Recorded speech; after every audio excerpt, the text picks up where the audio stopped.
Hello everyone, welcome to my channel dream success.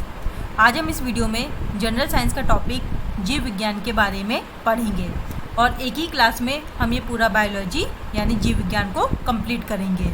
और इससे पहले मैंने फिजिक्स और केमिस्ट्री की वीडियो अपलोड कर दिया है, आप चाहें तो इसे देख सकते हैं। और चलिए हम आज स्टार्ट करते हैं जीव विज्ञान के बारे में। तो जीव विज्ञान में जो टॉपिक्स हम पढ़ेंगे वो उसमें सबसे पहला होगा हमारा, एक second guys,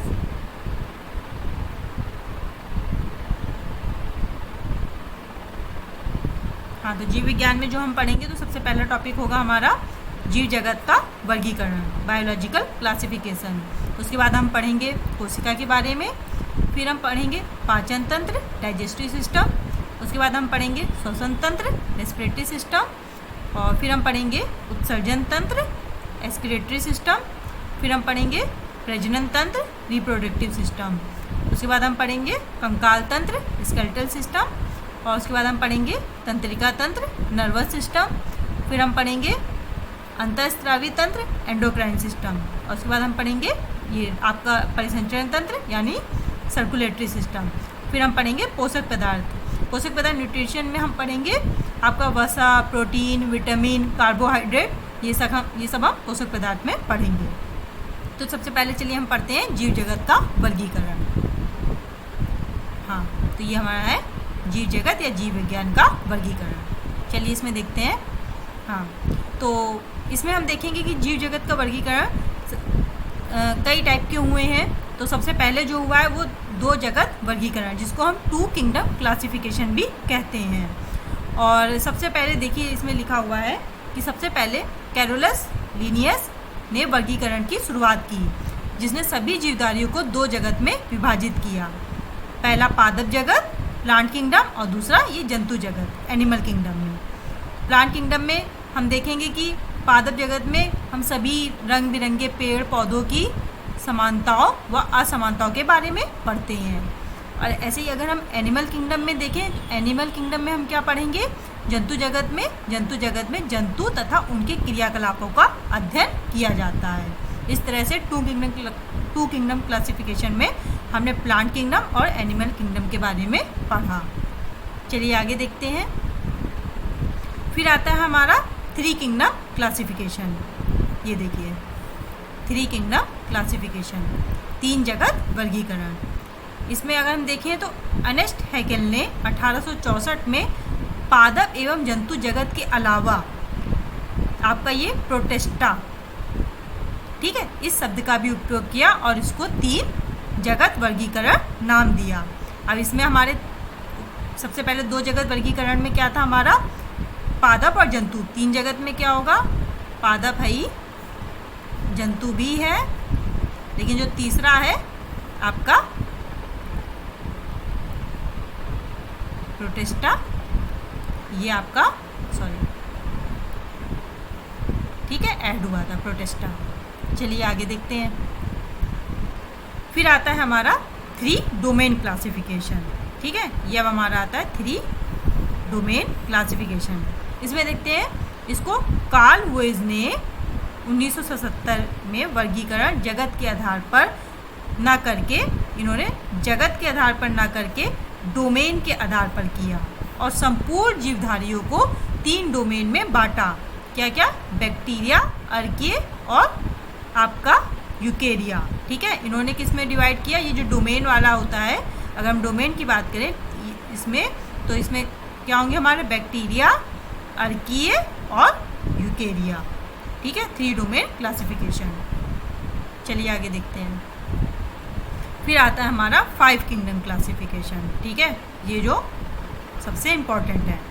five kingdom classification को रॉबर्ट विटकर ने 1959 में पांच जगत वर्गीकरण की अवधारणा दी। अब इसमें से अगर आप पांच कौन कौन सी चीज़ें अभी हम देखेंगे, और इसके अनुसार संपूर्ण जीवधारियों को पांच जगत में बांटा।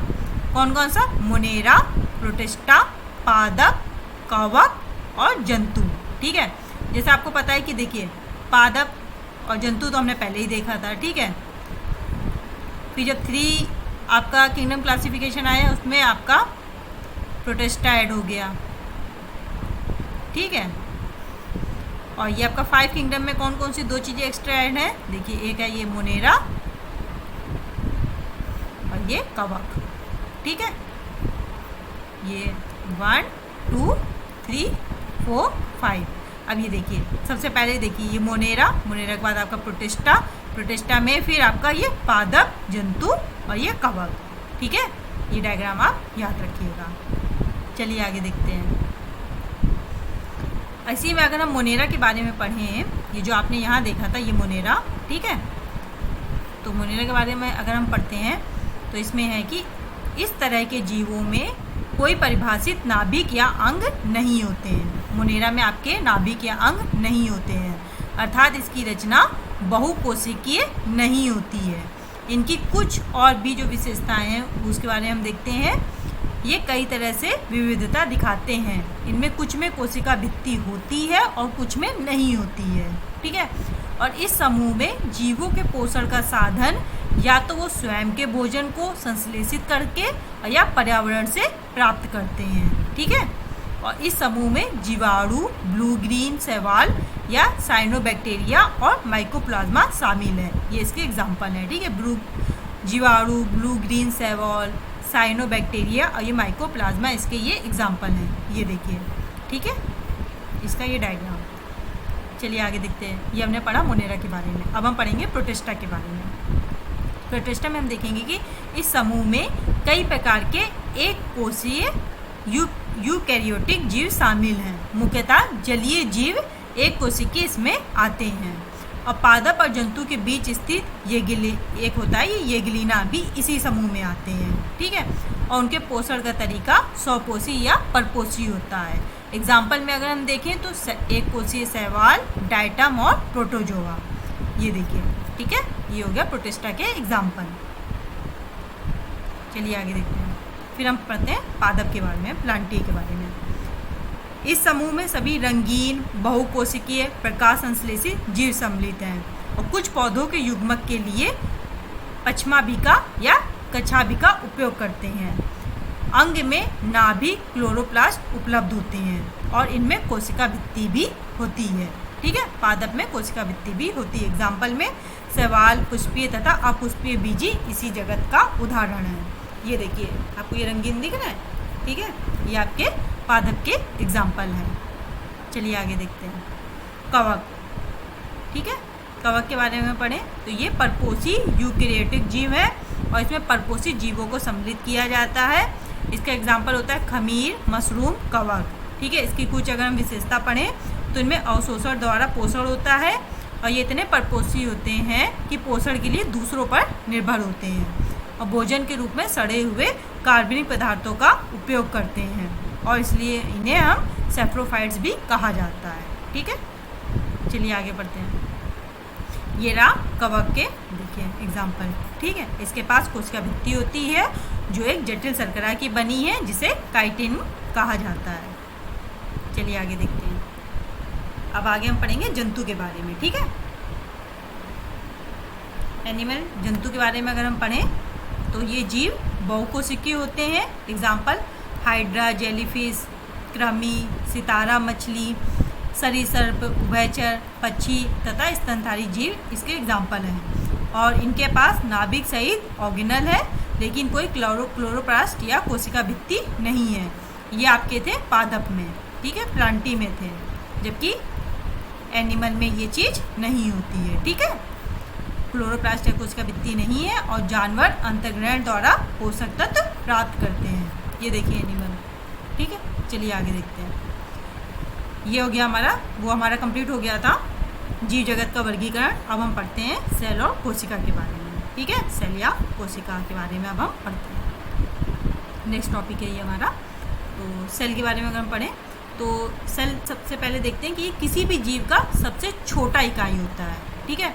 और कोशिका की खोज जो की थी वो रॉबर्ट हुक ने की थी और रॉबर्ट हुक ने सबसे पहले कोशिका शब्द का इस्तेमाल किया। इन्होंने ये कोशिका एक मृत कोशिका के रूप में खोजी थी, ठीक है। जब रॉबर्ट हुक ने कोशिका की खोज की थी तो इन्होंने सबसे पहले मृत कोशिका को देखा था। और इसी में अगर हम देखें ये जो साइंटिस्ट है एंटोन वोन ड्यूनेक, इन्होंने पहली जीवित कोशिका देखा और बाद में इसका नाम बैक्टीरिया पड़ा, ठीक है। और सेल के अध्ययन को हम क्या कहते हैं? साइटोलॉजी। तो सेल के बारे में अगर हम इम्पॉर्टेंट पॉइंट देखें तो ये सबसे छोटा इकाई होता है। रॉबर्ट हुक ने इनकी खोज की थी। सबसे पहले उन्होंने मृत कोशिका को देखा था। फिर जो हमारे साइंटिस्ट हैं एंटोन वॉन ल्यूनेक, इन्होंने जीवित कोशिका को देखा जिसका बाद में नाम बैक्टीरिया पड़ा। और सेल के अध्ययन को हम क्या कहते हैं? साइटोलॉजी। चलिए आगे देखते हैं। सेल थ्योरी, कोशिका सिद्धांत क्या है, ठीक है। सेल थ्योरी की अगर हम बात करें तो सेल थ्योरी का प्रतिपादन स्लाइडेन 1838 और स्वॉन 1839 में किया। इन्होंने इसके लिए विभिन्न प्रकार के पेड़ पौधों तथा जानवरों की कोशिकाओं का अध्ययन किया, ठीक है। सेल थ्योरी अगर आपका सेल थ्योरी अगर पूछा जाए कि इसके साइंटिस्ट मतलब किसने दिया था प्रतिपादन, तो स्लाइडेन और स्वॉन ने दिया था। और इसके लिए इन्होंने विभिन्न प्रकार के पेड़ पौधों तथा जानवर की कोशिकाओं का अध्ययन किया। फिर ये जो रडोल्फ विर्चो थे, इन्होंने 1885 में यह बताया कि प्रत्येक कोशिका पहले से उपस्थित कोशिका से बनी होती है, ठीक। ये इसके बारे में जो सेल थ्योरी में बताया गया कि प्रत्येक कोशिका पहले से उपस्थित कोशिका से बनी होती है। चलिए आगे देखते हैं। अब हम पढ़ेंगे टाइप ऑफ सेल, ठीक है। कोशिका के प्रकार तो दो टाइप के होते हैं, एक होता है आपका प्रोकैरियोटिक और एक होता है यूकैरियोटिक, ठीक है। ये देखिए, ये डायग्राम में आप देखेंगे कि ये यूकैरियोटिक और ये रहा आपका प्रोकैरियोटिक। यूकैरियोटिक में आप देखिए, अभी हम आगे पढ़ेंगे, वैसे आप देखेंगे तो इसमें देखिए ये सेल मेम्ब्रेन, ठीक है, ये कॉमन है, राइबोसोम इसमें कॉमन है इन दोनों के बीच में, ठीक है। अब आप इसमें अभी हम आगे पढ़ते हैं तब आपको ज़्यादा समझ आएगा। ये देखिए, ठीक है, प्रोकैरियोटिक सेल। तो अधिकतर एक कोशिकीय जीव जो होते हैं वो प्रोकैरियोटिक कोशिका के होते हैं। और प्रोकैरियोटिक कोशिका में हिस्टोन प्रोटीन नहीं होता है, जिसके कारण क्रोमेटिन भी नहीं बन पाता है। केवल डीएनए का सूत्र ही गुणसूत्र के रूप में रहता है। और सबसे महत्वपूर्ण जो बात है, प्रोकैरियोटिक कोशिका में केंद्रक नहीं पाया जाता है, ठीक है। प्रोकैरियोटिक की अगर हम तीन बात देखें तो सबसे पहले तो इसमें जो मेन इंपॉर्टेंट है कि इसमें केंद्रक नहीं होता है, ठीक है। फिर उसके बाद अगर हम देखें तो ये एक कोशिकीय होते हैं और एक कोशिकीय की वजह से ही इसमें हिस्टोन प्रोटीन नहीं पाया जाता है, ठीक है, ठीक है, नहीं पाया जाता है।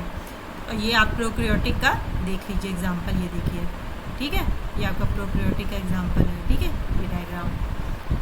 अब यूकैरियोटिक, ठीक है, यूकैरियोटिक के बारे में अगर हम पढ़ें तो यूकैरियोटिक में जो यू होता है इसका मतलब होता है सच्चा, ठीक है, मतलब प्रेजेंट भी बोल सकते हैं। तो इसमें क्या प्रेजेंट होता है? इसमें नाभिक जो न्यूक्लियस होता है वो प्रेजेंट होता है।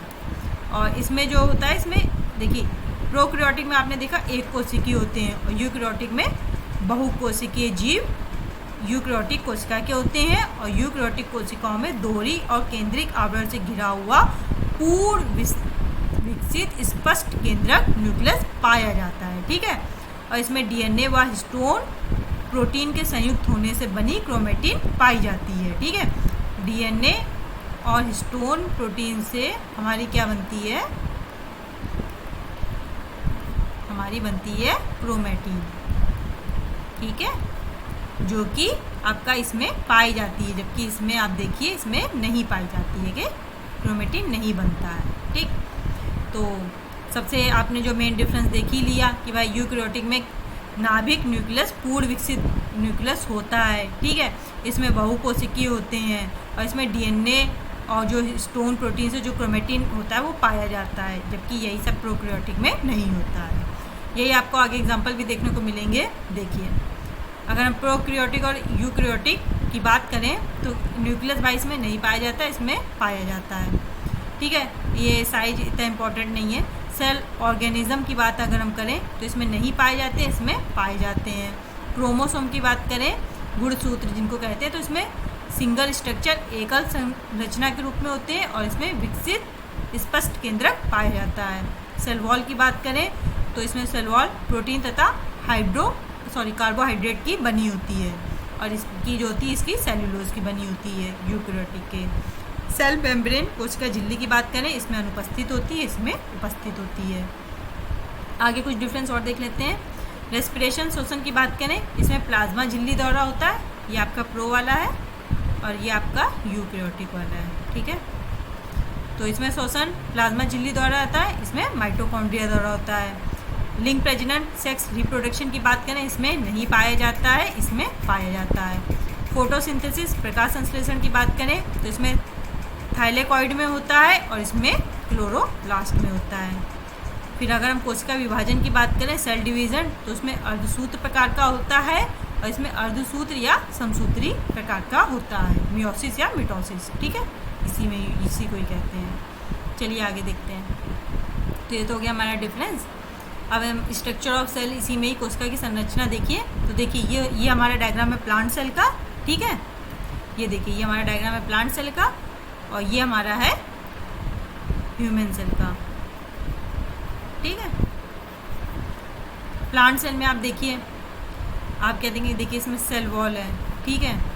कुछ इंपॉर्टेंट चीज़ें मैं आपको दिखा दे रही हूँ। राइबोसोम, ठीक है, ये गोल्गी हो गया, ठीक है, और क्लोरोप्लास्ट सबसे इम्पॉर्टेंट, ये देखिए क्लोरोप्लास्ट। प्लांट सेल में क्लोरोप्लास्ट पाया जाता है, जबकि अभी आप ह्यूमन सेल में देखेंगे वहाँ नहीं पाया जाता है, ठीक है। साइटोप्लाज्म ये पाया जाता है, इसमें भी पाया जाता है, अभी आप ह्यूमन सेल के डायग्राम में देखेंगे उसमें भी पाया जाता है। माइटोकॉन्ड्रिया, सेल मेम्ब्रेन, ठीक है, ये सब तो कॉमन है, ठीक है, अभी आप देखेंगे। और ये देखिए न्यूक्लियस, ठीक, ये न्यूक्लियस का डायग्राम, और ये आपका ये रहा प्लांट सेल। अब देखिए आप ह्यूमन सेल में, अभी देखिए माइटोकॉन्ड्रिया भी आपने वहाँ भी देखा था, यहाँ भी, ठीक है, ये माइटोकॉन्ड्रिया हैं, ठीक है, ये जो हमारे ये माइटोकॉन्ड्रिया हैं, ठीक। ये देखिए ये न्यूक्लियस, ठीक है, ये देखिए ये न्यूक्लियस, ठीक है। साइटोप्लाज्म, ये जो द्रव्य पड़ा है, ठीक है, ये पूरा ये ब्लू हल्का स्काई ब्लू कलर का दिख रहा है, ये साइटोप्लाज्म, ठीक है, अभी आपने उसमें भी देखा था। ये देखिए ये जो ऐसे डॉट दिखा रहे हैं, ये राइबोसोम है, ठीक है। साइटोस्केलेटन, ये देखिए ये जो ऐसे पड़ा हुआ है। एंडोप्लाज्मिक रेटिकुलम, ठीक है, ये देखिए यहाँ पे एंडोप्लाज्मिक रेटिकुलम है। गोल्गी बॉडीज़, ये देखिए, ठीक है, ये हमारे येलो कलर वाले, ये हमारे लाइजोसोम। अभी हम पढ़ेंगे ये सब क्या होते हैं। ये बेसिकली आपको स्ट्रक्चर था कि प्लांट सेल का, आप ये देख लीजिए, और ये हो गया आपका ह्यूमन सेल का। अभी हम सबके पढ़ेंगे कि माइटोकॉन्ड्रिया, आपका न्यूक्लियस, साइटोप्लाज्म, राइबोसोम, ये सब होता है क्या है, अभी हम पढ़ेंगे। चलिए सबसे पहले वही स्ट्रक्चर ऑफ सेल में अब हम एक एक करके पढ़ते हैं कि सेल वॉल अगर आपने देखी होगी तो देखिए ह्यूमन सेल में आप कहीं भी आप सेल वॉल देख रहे नहीं है, ठीक है, जबकि आप इसमें देखिए प्लांट सेल में सेल वॉल होती है, ठीक है। तो जो हम सबसे पहले देखिए, आप वही हमने कहा कि सेल वॉल, ये देखिए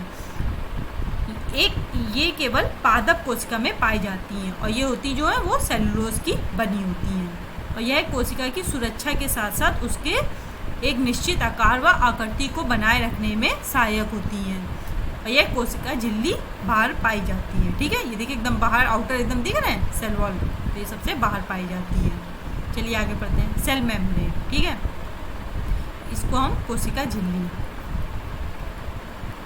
कहते हैं, ठीक।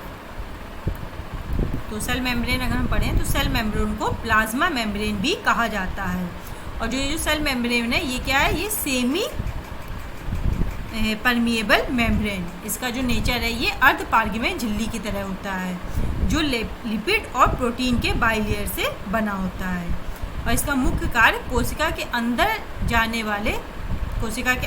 वाला तथा अंदर से बाहर आने वाले पदार्थों का निर्धारण करना है। ये देखिए ये हल्का सा ब्लड डायग्राम है लेकिन आप देख सकते हैं, देखिए कोशिका झिल्ली, ठीक है, सेल मेम्ब्रेन, ठीक। चलिए आगे देखते हैं।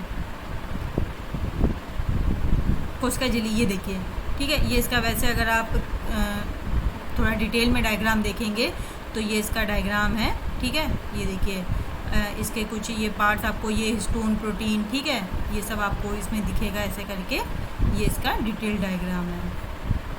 लिपिड, ठीक है, देखिए लिपिड की ये बनी होती है ना, लिपिड प्रोटीन, है ना। चलिए आगे देखते हैं। फिर हम पढ़ते हैं साइटोप्लाज्म। साइटोप्लाज्म क्या होता है, अगर हम इसको सिंपल भाषा में कहें तो ये जो ये द्रव्य पड़ा हुआ है, ये आप देख रहे हैं, ये सब द्रव्य जो पर्पल कलर में, ये हमारा साइटोप्लाज्म है, ठीक है, कोशिका द्रव्य है। तो देखिए साइटोप्लाज्म सेल में न्यूक्लियस तथा सेल मेम्ब्रेन के बीच रहता है, ठीक है, ये तो आपकी सेल मेम्ब्रेन हो गई, ये आपका न्यूक्लियस हो गया। इसके बीच में जो द्रव्य है, ठीक है, ये साइटोप्लाज्म है और ये जेली लाइक फ्लूइड होता है जिसमें ऑर्गेनल्स, ये जो आपके बाकी के ऑर्गेनल्स हैं वो तैरते रहते हैं। चलिए आगे देखते हैं। फिर हम पढ़ते हैं न्यूक्लियस ऑफ सेल के बारे में। तो सबसे पहले तो ये देखें कि न्यूक्लियस की खोज रॉबर्ट ब्राउन ने 1831 में सबसे पहले केंद्रक को सेल ऑर्गेनल के रूप में बताया। और केंद्रक कोशिका का, ये जो न्यूक्लियस है ये आपका कोशिका का सबसे महत्वपूर्ण अंग है क्योंकि यह कोशिका के प्रबंधन का कार्य करता है, मैनेजमेंट का। और केंद्रक के अंदर एक द्रव्य पाया जाता है जिसे केंद्रक द्रव्य कहा जाता है, जिसमें धागे नुमा पदार्थ जाल के रूप में बिखरा दिखाई देता है, जिसे हम क्रोमेटिन कहते हैं। और क्रोमेटिन नाम जो दिया था वो फ्लेमिंग ने दिया था, ठीक है। क्रोमेटिन अभी हमने पहले भी पढ़ा था, आपका न्यूक्लियस के अंदर डीएनए और जो आपका हिस्टोन प्रोटीन से बनता है, ठीक है, अभी आपने पढ़ा था हिस्टोन प्रोटीन से, वो आपका ये क्रोमेटिन बनता है, ठीक है। उसी के बारे में लिखा है कि रॉबर्ट ब्राउन ने, भाई इसको वही लिखा है न्यूक्लियस सेल में रॉबर्ट ब्राउन ने सबसे पहले केंद्रक को मतलब बोला सेल ऑर्गेनल के रूप में। और ये सबसे केंद्रक जो होता है ये कोशिका का सबसे महत्वपूर्ण अंग है, ठीक है, क्योंकि ये पूरा प्रबंधन का काम करता है। चलिए आगे देखते हैं। ये देखिए न्यूक्लियस, ठीक है, आपका, ठीक है, ये पूरा आपका न्यूक्लियस का, ये देखिए ये धागे नुमा दिख रहा है, ठीक है, इसी को ही क्रोमेटिन बोला गया। ओके, ये आपका न्यूक्लियस है। चलिए आगे देखते हैं। ये देखिए अभी मैंने बताया था क्रोमेटिन प्रोटीन एवं डीएनए का बना होता है। और कोशिका विभाजन के समय क्रोमेटिन जो होता है, जब आपका कोशिका का जब आपका वो होता है डिवाइड होती है जब कोशिका, तो उस समय प्रोटीन सिकुड़कर अनेक छोटे व मोटे धागों के रूप में संगठित हो जाता है और इन्हीं धागों को हम गुणसूत्र कहते हैं। और सभी जीवों में जो गुणसूत्रों की संख्या होती है निश्चित होती है। आप मानव में देखेंगे तो 23 जोड़ा, वैसे 46 गुणसूत्र, और ऐसे ही चिंपैंजी में 24 जोड़े और बंदर में 21 जोड़े गुणसूत्र होते हैं। चलिए आगे देखते हैं।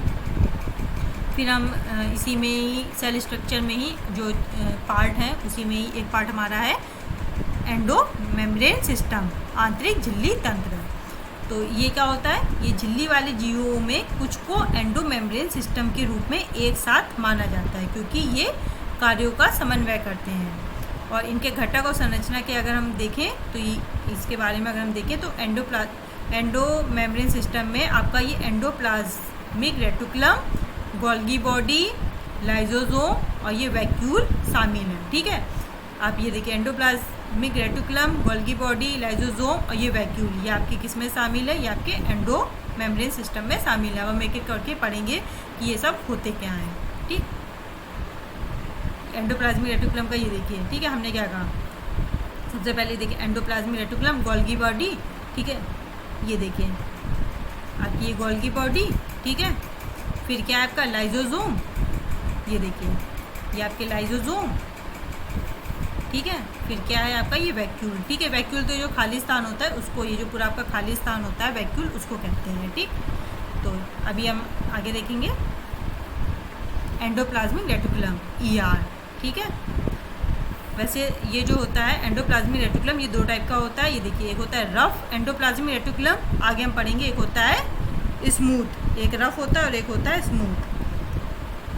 तो ये जो डायग्राम आप देख रहे थे ये देखिए, ये वाले देखिए रफ ईआर। रफ ईआर क्या होते हैं आपके, वो इसी को ही हम बोलते हैं आपके रफ एंडोप्लाज्मिक रेटिकुलम। ये देखिए यहाँ पे आपके ये स्मूथ वाले, ये देखिए चिकने वाले, ये देखिए आप चिकना वाला देख रहे हैं, इसको बोलते हैं स्मूथ एंडोप्लाज्मिक रेटिकुलम। अब यहाँ देखिए ये डॉट डॉट ये खुरदरा खुरदरा दिख रहा है, इसको बोलते हैं रफ एंडोप्लाज्मिक रेटिकुलम, ठीक है। ये पार्ट हो गया आपका स्मूथ और ये हो गया आपका रफ वाला, यही हम आगे पढ़ेंगे। देखिए ये नाभि के आसपास साइटोप्लाज्म में बिखरे हुए छोटे टेबुलर संरचनाओं का एक नेटवर्क है। ये देखिए ये आपका नाभिक है, ठीक है। नाभिक के पास ही से ये देखिए ये स्टार्ट होगा, ये इसकी ये झिल्लीनुमा संरचना, ठीक है। तो इसी को ही बोला जा रहा। और ये लाइन हटा दी, आगे देखिए एंडोप्लाज्मिक रेटिकुलम का मुख्य कार्य वसा व प्रोटीनों का संचरण करना है, ठीक है। वसा और प्रोटीन का संचरण करना है जो कोशिका झिल्ली व केंद्रक झिल्ली आदि का निर्माण करते हैं। अब भाई अभी बताया दो टाइप के एंडोप्लाज्मिक रेटिकुलम होते हैं, एक होता है रफ। अगर हम रफ के बारे में पढ़ें तो इसकी बाहरी सतह पर राइबोसोम है। अब देखिए आप ये देख रहे हैं, ये रफ वाला हमने बताया था। ये जो आप देख रहे हैं छोटे छोटे ये सब, ये जो डॉट डॉट, ये राइबोसोम है, ठीक है, वही लिखा है। इसकी बाहरी सतह पर राइबोसोम है और यह प्रोटीन और एंजाइम स्रावित कोशिकाओं में अधिक मौजूद होते हैं और यह प्रोटीन के संश्लेषण और परिवहन में शामिल है। फिर हम पढ़ते हैं आपका स्मूथ एंडोप्लाज्मिक रेटिकुलम, ठीक है, चिकनी। अभी आप डायग्राम में देखा ही था।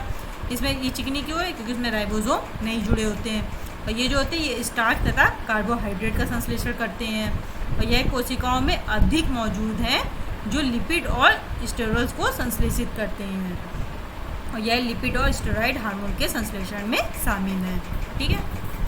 चलिए आगे देखते हैं। फिर आता है हमारा गोल्गी बॉडीज़, उसी में जो हमने देखा था, ठीक है। गोल्गी बॉडीज़ की खोज अगर हम बात करें तो कैमिलो गोल्गी ने की थी और यह सूक्ष्म नलिकाओं के समूह और थैलियों का बना होता है। ये देखिए गोल्गी बॉडीज़ का भी डायग्राम देख रहे हैं, ठीक है। ये अभी आप इसमें देखेंगे पूरे सेल में अगर, तो ये देखिए गोल्गी बॉडीज़, ठीक है। ये न्यूक्लियस, यहाँ पे आपका एंडोप्लाज्मिक रेटिकुलम, सॉरी ये आपका न्यूक्लियस, ये आपका एंडोप्लाज्मिक रेटिकुलम और ये आपका रहा गोल्गी बॉडीज़, ठीक। एक सेकेंड, इस डायग्राम को जरा क्लियर कर दें थोड़ा।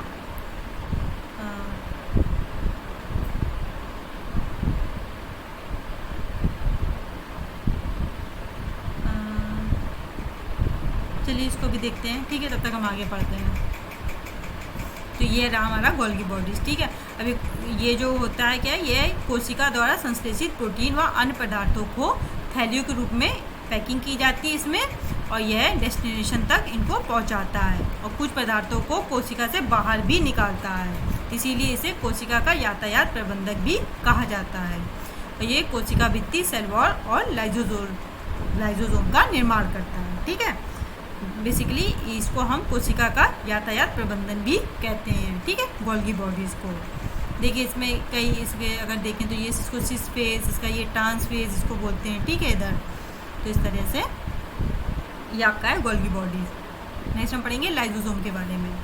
तो लाइजोसोम की खोज 1955 में क्रिश्चियन डी टूवे ने की थी और जो कि ये जो था, ये देखिए सूक्ष्म गोल और इकहरी झिल्ली से घिरी थैलीनुमा संरचना है। इसका प्रमुख कार्य बाहर से आने वाले प्रोटीन, कार्बोहाइड्रेट और विषाणुओं का क्या करना है, पाचन करना है। और ये एक प्रकार से इसको बोलते हैं, ये कोशिका की कचरा निपटान प्रणाली भी है, ठीक है, कचरा निपटान। और इसमें जो होते हैं इसमें 24 तरह के एंजाइम्स पाए जाते हैं। अब इसको ये डायग्राम अभी क्लियर नहीं होगा, ये देखिए यहाँ एंजाइम्स लिखा है, ठीक है, ये, ठीक है, ये एंजाइम्स हैं, ठीक है। और इसे कोशिका की, देखिए ये इंपॉर्टेंट क्वेश्चन है, इसे कोशिका की आत्मघाती थैली भी कहते हैं, ठीक है। लाइजोसोम को हम और क्या कहते हैं, कोशिका की आत्मघाती थैली या सुसाइडल बैग ऑफ सेल। ये एग्जाम में पूछा जाता है कि सुसाइडल बैग ऑफ सेल किसे कहते हैं, लाइजोसोम को कहते हैं, क्योंकि कोशिका के क्षतिग्रस्त होने पर ये फट जाती है, फट गई तो इसको हम सुसाइडल बैग बोल दिए। और एंजाइम जो होते हैं ये स्वयं की ही कोशिका को समाप्त कर देते हैं, तो जो एंजाइम्स होते हैं ये अपनी ही कोशिका को समाप्त कर देते हैं। तो इस तरह से हो गया हमारा लाइजोसोम। चलिए आगे बढ़ते हैं। फिर आता है वैक्यूल। वैक्यूल मतलब नाम ही पता है कि खाली जगह, ठीक है। तो वैक्यूल तरल पदार्थ से भरी हुई एक रचना है। यह जंतु कोशिका में एक से अधिक और बहुत छोटी होती है, जबकि पादप कोशिका में यह बहुत बड़ी होती है, ठीक है। और इसे ह्यूमन सेल और पादप, आप वहाँ देखेंगे पादप सेल की जो खाली जगह होती है उसे ही हम वैक्यूल कहते हैं। इसलिए जो आपका ये जो प्लांट सेल होता है इसमें ये बड़ी होती है और ये जो आपका एनिमल वाला है सेल, ठीक है, इसमें ये छोटी होती है। चलिए आगे देखते हैं। फिर हम पढ़ते हैं राइबोसोम के बारे में। सेल में राइबोसोम, तो ये देखिए राइबोसोम का ये डायग्राम है। तो और ये राइबोन्यूक्लिक अम्ल व प्रोटीन की बनी होती है और प्रोटीन संश्लेषण द्वारा प्रोटीन का निर्माण करती है, ठीक है। इसलिए इसे प्रोटीन की फैक्ट्री भी कहा जाता है, राइबोसोम ये, ठीक है, इम्पॉर्टेंट है। वही एग्जाम में कि प्रोटीन की फैक्ट्री किसे कहा जाता है, राइबोसोम को कहा जाता है, क्योंकि प्रोटीन संश्लेषण द्वारा प्रोटीन का निर्माण करती हैं। और इसकी खोज जो थी वो जॉर्ज पैलेट ने की थी और इसका नामकरण रिचर्ड बी रॉबर्ट्स ने वर्ष 1958 में किया था। देखिए खोज की थी जॉर्ज पैलेट ने और नाम रखा था रिचर्ड बी रॉबर्ट्स ने, इसको याद रखिएगा। ये देखिए राइबोसोम, ठीक है, ये अमीनो एसिड, ठीक है, आपका इस तरह से इसमें RNA, ठीक है, तो ये आपका राइबोसोम का डायग्राम है। चलिए आगे देखते हैं। फिर हम पढ़ते हैं माइटोकॉन्ड्रिया, ठीक है। माइटोकॉन्ड्रिया काफ़ी इंपॉर्टेंट है। तो सबसे पहले वही खोज रिचर्ड ऑल्टमैन ने 1886 में इसकी खोज की थी, और वही अब नामकरण किसने किया, पॉल बेंडर ने इसका नामकरण किया था 1858 में। और ये कोशिका का श्वसन स्थल है और ऊर्जा युक्त कार्बनिक पदार्थों का ये ऑक्सीकरण यहीं होता है, जिसमें काफ़ी मात्रा में ऊर्जा का उत्पादन होता है। इसलिए इसे कोशिका का शक्ति केंद्र या power house of the cell भी कहते हैं। भाई बहुत इंपॉर्टेंट क्वेश्चन है कि power house of the cell या कोशिका का शक्ति केंद्र किसे कहते हैं, माइटोकॉन्ड्रिया को कहते हैं। ये देखिए माइटोकॉन्ड्रिया का डायग्राम है, ठीक है। ये आप देखिए, ये आपके DNA, ठीक है। यहाँ पे आपका राइबोसोम भी है, और ये देखिए ATP सिंथेसिस पार्टिकल, ठीक है। यहाँ पे आपके ये जो एनर्जी आपका ये जो ऊर्जा है, ठीक है, इसको ATP यूनिट मतलब हम कहते हैं। ये देखिए ये आपकी ये इनर मेम्ब्रेन, ये आपकी आउटर मेम्ब्रेन, ठीक है, झिल्ली। तो ये आपका पूरा माइटोकॉन्ड्रिया, यहाँ पे ये ऊर्जा आपकी बनती है। तो किस में बनती है, श्वसन आपका माइटोकॉन्ड्रिया में। ये बहुत ही, इसके बिना मतलब आपका काम नहीं हो पाएगा। चलिए आगे देखते हैं। फिर हम पढ़ते हैं लवक और प्लास्टिड के बारे में इसी में सेल में। तो लवक केवल आप देखेंगे पादप कोशिका में पाए जाते हैं, ठीक है। जंतु कोशिका में ये नहीं होते हैं भाई, सिर्फ पादप में होते हैं। भी आप समझ भी जाएंगे क्यों होते हैं। इनका अपना स्वयं का जीनोम होता है, विभाजित होने की क्षमता भी रखते हैं। लवक 3 प्रकार के होते हैं, देखिए क्रोमोप्लास्ट, क्लोरोप्लास्ट और ये ल्यूकोप्लास्ट, ठीक है। क्रोमो को वर्णी लवक भी कहते हैं, क्लोरो को हरित और ये ल्यूको को अवर्णी, ठीक है। तो ये जो क्रोमोप्लास्ट होते हैं ये रंगीन लवक होते हैं और प्रायः लाल, पीले तथा नारंगी रंग के होते हैं, और ये पौधे के रंगीन भागों जैसे पुष्प, बीज आदि में पाए जाते हैं और परागण की लिए कीटों को आकर्षित करते हैं। क्लोरोप्लास्ट क्या हुआ, हरित लवक, जैसे नाम से ही पता चला हरा। तो इसमें देखिए इसमें हरे रंग का पदार्थ क्लोरोफिल होता है, जो पादपों को प्रकाश संश्लेषण में सहायता करता है, और इसे कोशिका का रसोई घर भी कहा जाता है, ठीक है।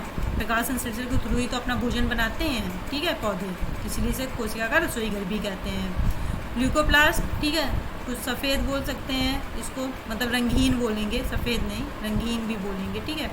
ये रंगहीन लवक है और ये सूर्य के प्रकाश से वंचित पादप के अंगों जैसे जड़, जो सूर्य के प्रकाश जहाँ पे नहीं पहुँचता है उनसे वंचित पादप के अंग जो होंगे, जड़, भूमिगत तना आदि में पाए जाते हैं।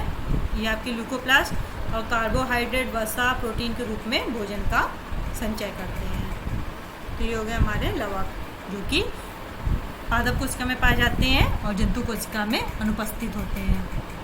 चलिए आगे देखते हैं। सेल स्ट्रक्चर जो अभी हमने पढ़ा, तो वही देखिए कि जितने भी टाइप के कोशिका होते हैं उसमें 3 चीज़ कॉमन होती है। सेल मेम्ब्रेन होता ही होता है, आपने देखा होगा प्लांट सेल में भी होता है, ठीक है, और एनिमल सेल में भी होता है। साइटोप्लाज्म भी होता है, ठीक है, दोनों में ही आपने देखा होगा, और DNA भी दोनों में होता है। ये तीनों चीज़ कॉमन होती है। चलिए आगे देखते हैं। सेल फंक्शन, ठीक है, तो वही जो अभी हमने बात करी, जो हमने सब endoplasmic reticulum, Golgi body, lysosome, mitochondria, plastid, vacuoles, ठीक है।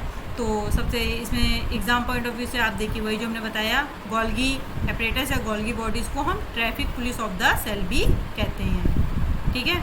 लाइजोसोम को जैसे हमने बताया सुसाइडल बैग ऑफ सेल, ठीक है, और माइटोकॉन्ड्रिया को power house of the cell, ठीक है। ये भाई बहुत बहुत इम्पॉर्टेंट है, वेरी वेरी इंपॉर्टेंट, याद रखिएगा।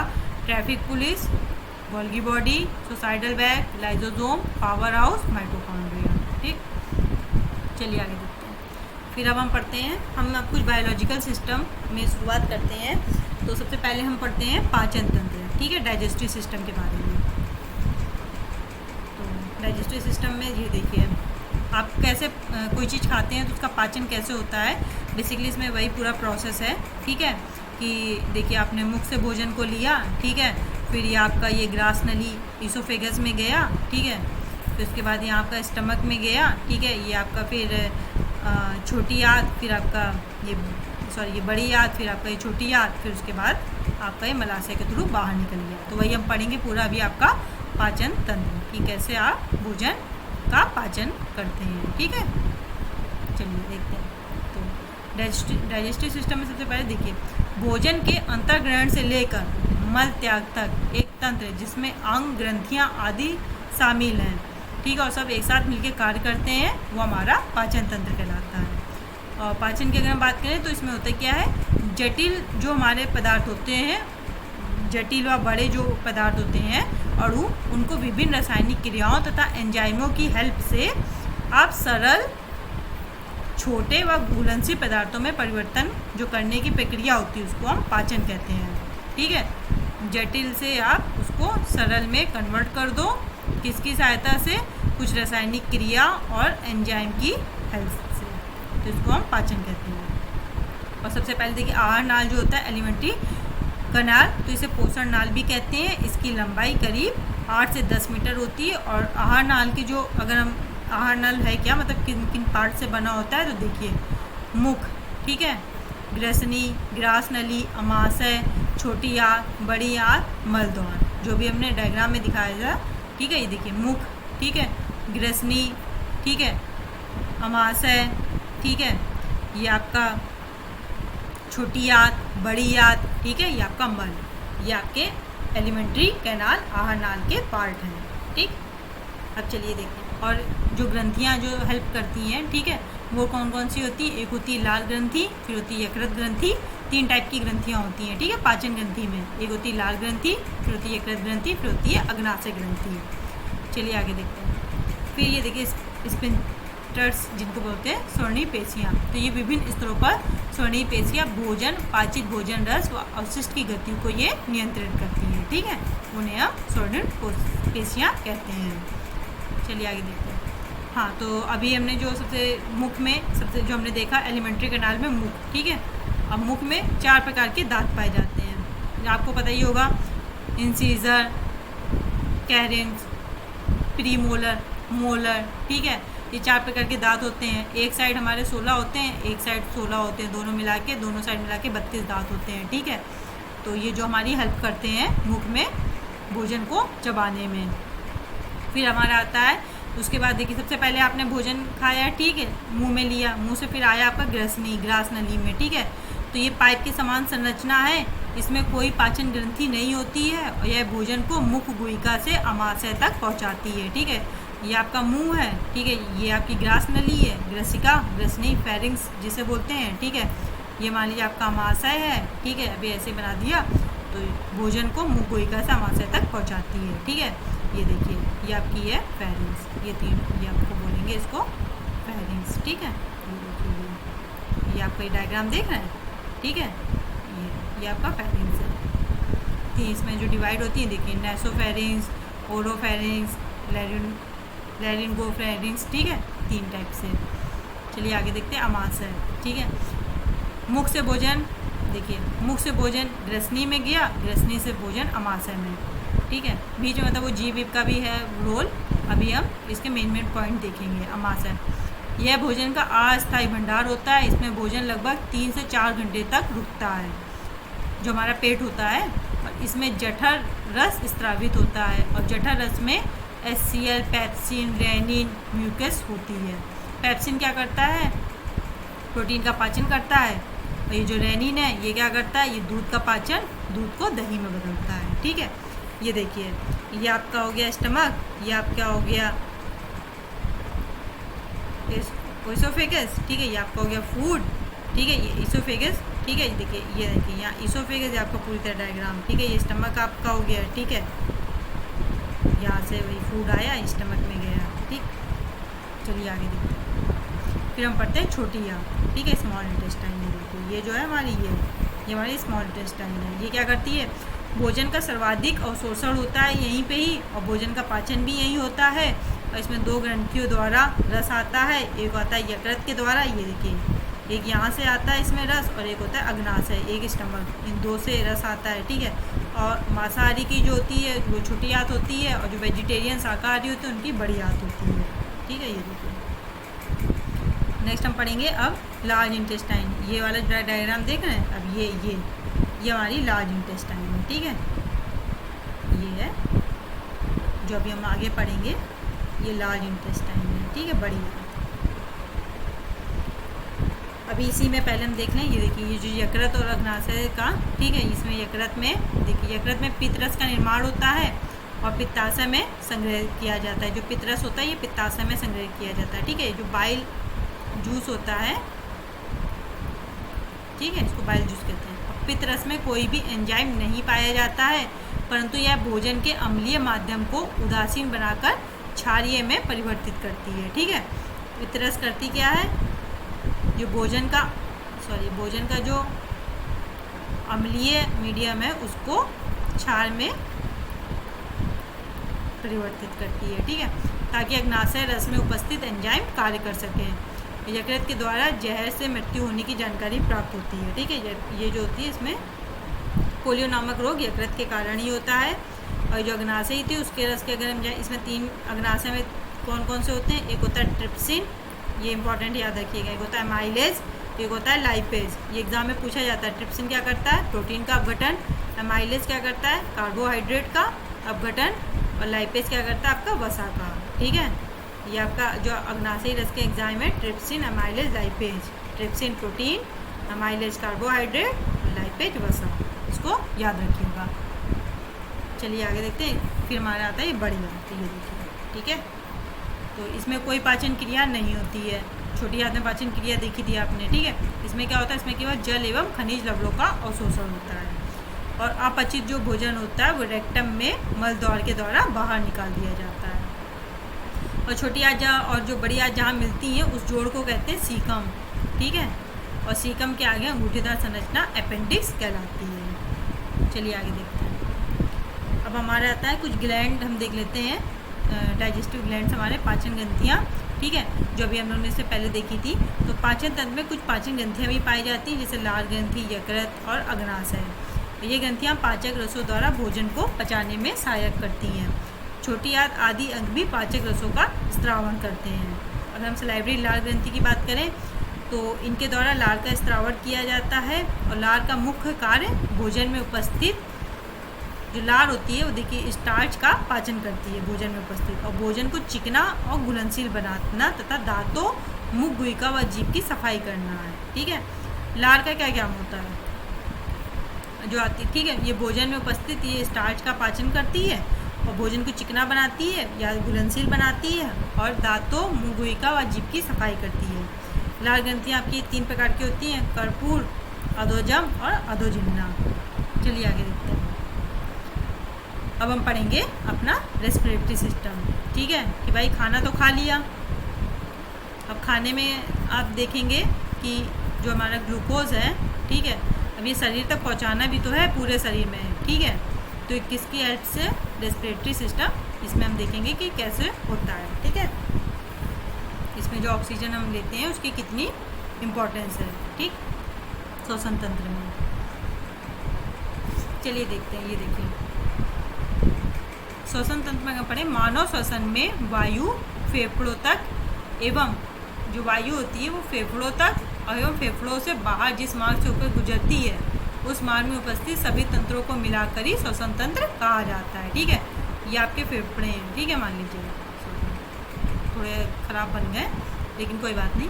तो जो वायु को फेफड़ों में लाना और फेफड़ों से बॉडी तक पहुंचाना, ठीक है, इसमें जितने अंग शामिल होते हैं उसको हम श्वसन तंत्र कहते हैं। वयस्कों में जो श्वसन दर होती है वो 18 से 20 और बच्चों में 44 होती है। प्रत्येक जीव को जीवित रहने हेतु ऑक्सीजन की आवश्यकता होती है। श्वसन तंत्र में हम क्या करते हैं ये आप देखेंगे अभी ऑक्सीजन की इंपॉर्टेंस, क्योंकि ऑक्सीजन ही कार्बनिक भोज्य पदार्थों का ऑक्सीकरण या विघटित करके ऊर्जा प्रदान करता है। हमारे अपने वही उनने का भी पाचन तंत्र में आपने भोजन तो खा लिया, लेकिन इस भोजन को अपनी बॉडी में ऊर्जा के रूप में आप कैसे पहुंचाएंगे। अगर आपके पास ऑक्सीजन होगी, अभी आप वही देखेंगे, ठीक है, कि ऑक्सीजन ही कार्बनिक भोज्य पदार्थों का ऑक्सीकरण करके ऊर्जा प्रदान करता है बॉडी को। भोज्य पदार्थों के ऑक्सीकरण की यह क्रिया आपकी श्वसन कहलाती है। क्योंकि इस प्रकार की श्वसन क्रिया ये आपकी लंग्स में संपन्न होती है, इसलिए इसे पुलमेनरी रिस्पिरेशन भी कहते हैं। क्योंकि उसमें लंग्स में होती है ना, और चूँकि इसमें ऑक्सीजन का रुधिर में मिलना और CO2 का, कार्बन डाइऑक्साइड का शरीर से बाहर निकलना होता है, इसलिए इसे हम गैसेस एक्सचेंज या गैसीय विनिमय भी कहते हैं, ठीक। चलिए आगे देखते हैं। ये देखिए, ठीक है भाई, नेसल पैसेज है, ठीक है आपका, इसमें भी आप मेन पार्ट देखेंगे, ठीक है। ऑक्सीजन भाई, ठीक है, ली आपने, ठीक है। उसके बाद ये आप देखेंगे ओरल एक्टिव, ये फेरिंग्स, लैरिंग्स, ठीक है, ये पार्ट। फिर ये देखिए ये लंग्स में आपके ब्रोंकी, ब्रोंकले, ठीक है, ये ट्रैकिया, ट्रैकिया आगे चल के दो उसमें डिवाइड हो गया, ठीक है। ये आपके लंग्स के रिब्स हैं, ठीक। ये आपका डायफ्रेगम है, ठीक है, यहाँ जिस पे लंग्स आपका ये है, ठीक है, दोनों लंग्स आपके टिके हैं, ये देखिए डायफ्रेगम। चलिए आगे देखते हैं, इसको एक एक करके पढ़ते हैं। श्वसन तंत्र को पहले तो देख लें, 4 पार्ट में बांटा गया है। एक्सटर्नल रेस्पिरेटरी सिस्टम, एक है एयर ट्रांसपोर्ट या सेंसिंग रेस्पिरेटरी सिस्टम, फिर है इंटरनल आंतरिक श्वसन तंत्र, फिर है सेलुलर रेस्पिरेटरी सिस्टम, कोशिकीय श्वसन तंत्र। चलिए एक एक करके पढ़ते हैं। तो एक्सटर्नल रेस्पिरेटरी सिस्टम जो है उसमें देख लेते हैं। इसमें हमारा क्या है, प्राणी और वातावरण के बीच श्वसन गैसों O2 एवं CO2 की आदान प्रदान, अर्थात ऑक्सीजन का शरीर में आना और कार्बन डाइऑक्साइड का शरीर से बाहर जाना, बाहर श्वसन कहलाता है, ठीक है। O2 को भाई अंदर लो और CO2 को बाहर निकालो। ये आपका एक्सटर्नल रेस्पिरेटरी सिस्टम में होता है। क्योंकि इस प्रकार की श्वसन क्रिया आपकी लंग्स में संपन्न होती है, जिसको फुफ्फुसों, इसलिए इसे पुलमोनरी रेस्पिरेशन सिस्टम भी कहते हैं। और इसमें ऑक्सीजन का रुधिर में मिलना और CO2 का शरीर से बाहर निकालना, इसे हम गैसीय विनिमय, गैसीय एक्सचेंज भी कहते हैं। इसके जो आपके एक्सटर्नल रेस्पिरेटरी सिस्टम के जो टाइप हैं, तंत्र के जो 6 प्रकार देखिए, नेसल पैसेज, फेरिंग, ग्रेसनी, लैरिंग्स, स्वर यंत्र, ट्रैकिया, श्वास नली, लंग, डायफ्रेगम, ये आपके एक्सटर्नल रेस्पिरेटरी सिस्टम के आपके जो पार्ट हैं, ये देखिए नेसल, फेरिंग्स, लैरिंग्स, ठीक है, ट्रैकिया, आपका डायफ्रेगम, ठीक है, ये आपका एक्सटर्नल इसका रेस्पिरेटरी सिस्टम के ये आपके पार्ट हैं। चलिए आगे देखते हैं। अब हम एक एक करके पढ़ते हैं नेसल, ठीक है, ये नासमाल क्या होता है। तो नेसल कुछ नहीं, अगर हम सिर्फ देखें तो बहुत ही इसको देसी भाषा में कि यह श्वसन तंत्र का मुख्य भाग होता है, जो कि म्यूकुलस कला का निर्माण करता है, ठीक है। ये इतना इंपॉर्टेंट नहीं, इसका आगे देखिए। इसका मुख्य कार्य वायु में उपस्थित सूक्ष्म जीवाणुओं, धूल के कारण, वायु प्रदूषण तत्व आदि को अंदर जाने से ये रोकती है, ठीक है। ये आपकी नेसल पैसेज होती है, जो धूल वायु में आप देखते हैं धूल के कण, वायु प्रदूषण, उनको अंदर जाने से रोकती है। और यह अंदर जाने वाली वायु को शरीर के तापानुसार नम बनाती है। और नासामार्ग का मुख्य कार्य जो होता है सूंघना होता है। आप जब सूंघते हैं तो किसके थ्रू सूंघते हैं, नेसल पैसेज, नासमार्ग के थ्रू सूंघते हैं। ये देखिए आपकी नेसल कैविटी, ये देख रहे हैं, ठीक है, नोज़ में, तो इसी के द्वारा आप सूंघते हैं। और यही जो होती है आपके धूल के कारण और वायु प्रदूषण को जाने से भी रोकती है। और जो आप जो सांस लेते हैं उसको आपके जो शरीर के ताप के अनुसार आप उसको नम बनाती है, उस वायु को। चलिए आगे देखते हैं। फिर आता हमारा फेरिंग्स, ठीक है भाई, नेसल कैविटी से गई, नेसल कैविटी से फिर कहाँ गई, ये फेरिंग्स में, ठीक है। ये देखिए फेरिंग्स ये है, ठीक है, ये आपकी नेसो वाला है, ये ओरो है और ये लैरिंगो वाला है, ठीक है, 3 भागों में जो बटी होती है आपकी। तो फेरिंग्स के बाद अब देखिए नासमार्ग का पिछला भाग होता है, जो आपका नेसल वाला है, ये उसका ये पिछला भाग देख रहे हैं आप, ठीक है, ये नेसल है, इसका पिछला भाग है, ठीक है। और ये जो होती है, ये नासिका गुहा आगे चलकर मुख में खुलती है और यह स्थान मुख्य गुहा अथवा ग्रेसनी कहलाता है। ग्रेसनी कीप की समान आकृति वाली, अर्थात आगे से चौड़ी एवं पिछले से पतली संरचना होती है। देखिए आगे से चौड़ी और पीछे से एकदम पतली हो गई, ठीक है। ग्रेसनी पाचन तंत्र के साथ साथ आप देखेंगे, देखिए इसका जो आपने देखा था रोल, इसका आपने डाइजेस्टिव सिस्टम में भी देखा था और अब आप इसका श्वसन तंत्र रेस्पिरेटरी सिस्टम में भी देख रहे हैं। और ग्रेसनी के इसी भाग से आप श्वसनी एवं पाचन तंत्र अलग हो जाते हैं, ठीक है। चलिए आगे देखते हैं। ये 3 टाइप का आप देख ही चुके हैं, जो 3 भागों में बटी होती है। 3 भाग ये जो आपके थे, नोसो फेरिंग्स, ओरोफेरिंग्स और ये आपका लैरिंगोफेरिंग्स, ठीक है। ये आप देख ही चुके हैं, ये देखिए ये डायग्राम में, तो आप इसको देख लीजिएगा। तो इसके जो आपके फेरिंग्स के जो काम है ग्रेसनी के, ये क्या काम भर के, क्या अगर हम बात करें फंक्शन की, तो ये श्वसन तंत्र का प्रमुख अंग है, वायु उसी के थ्रू जा रही है। और ग्रेसनी अंग वायु एवं भोजन के संवहन का कार्य करता है, ठीक है। वायु आप देख ली रेस्पिरेटरी में, भोजन आपका पाचन में, और श्वास के रूप में ली गई वायु इसी ग्रेसनी से होकर श्वास नली में पहुंचती है, ठीक है। अब लैरिंग्स आ गया, ठीक है। वो फेरिंग्स के बारे में पढ़ा था, अब ये लैरिंग्स स्वरयंत्र, ठीक है, साउंड वाला। स्वरयंत्र श्वसन मार्ग का वह भाग है जो ग्रसनी को श्वास नली से जोड़ता है। ये देखिए लैरिंग्स है, ये आपका ग्रसनी है, ये जो है ये श्वास नली से ये हेल्प कर रहा है जोड़ने में, ठीक है। इसको कंठ या स्वरयंत्र कहलाता है, साउंड बॉक्स भी बोल सकते हैं इसको, ठीक है, स्वरयंत्र कहलाता है। इसका मुख्य कार्य ध्वनि का उत्पादन करना है और ध्वनि उत्पादन के अतिरिक्त यह खांसने, निगलने, ठीक है, और श्वसन मार्ग की सुरक्षा करने में सहायक होता है। चलिए आगे देखते हैं। फिर हम पढ़ते हैं, आपने देख लिया, देखिए नेज़ल आपने देखा, ठीक है, यहाँ से ली, फिर उसके बाद आपके आ गया फेरिंग्स, फिर आ गया यहाँ लैरिंग्स, ठीक है, फिर उसके बाद अब आएगा आगे ट्रैकिया, ठीक है, फिर आपका आ गया ट्रैकिया। ये देखिए ट्रैकिया जो आगे चल के आपके यहाँ दो लेफ्ट और राइट में डिवाइड हो जाता है। ट्रैकिया ये देखिए सी आकार में उपस्थित छल्लों से बनी नलिका है। ये बच्ची गुहा में जाकर दो शाखाओं दाई एवं बाई में बढ़ जाती है, जिसे ब्रोंकी कहते हैं। देखिए, ठीक है, ये आपकी ये ट्रैकिया थी, ये वाली ट्रैकिया है, ये आगे जाके लेफ्ट राइट में डिवाइड हो गई। ये देखिए, ये अब इसके ये तो ऐसे आपको दिख रहा है, लेकिन अगर इसको आप बहुत डिटेल्ड इसका पार्ट देखें तो ये देखिए ये ब्रोंकलीस, ठीक है, ऐसे ऐसे ऐसे ऐसे ऐसे पूरे गुच्छे के रूप में आपको दिखाई देंगे, ठीक है। ऐसे इस वाले लेफ्ट और राइट दोनों में देखेंगे तो ये ब्रोंकलीस ऐसे मान के चलिए जैसे अंगूर के गुच्छे होते हैं वैसे ये ब्रोंकलीस होती हैं, ठीक है, एल्वोलाई जिसे बोलते हैं, ठीक है, यहाँ पे नॉर्मल एल्वोलाई। चलिए आगे देखते हैं। फिर हम पढ़ते हैं लंग के बारे में, फेफड़े, ठीक है।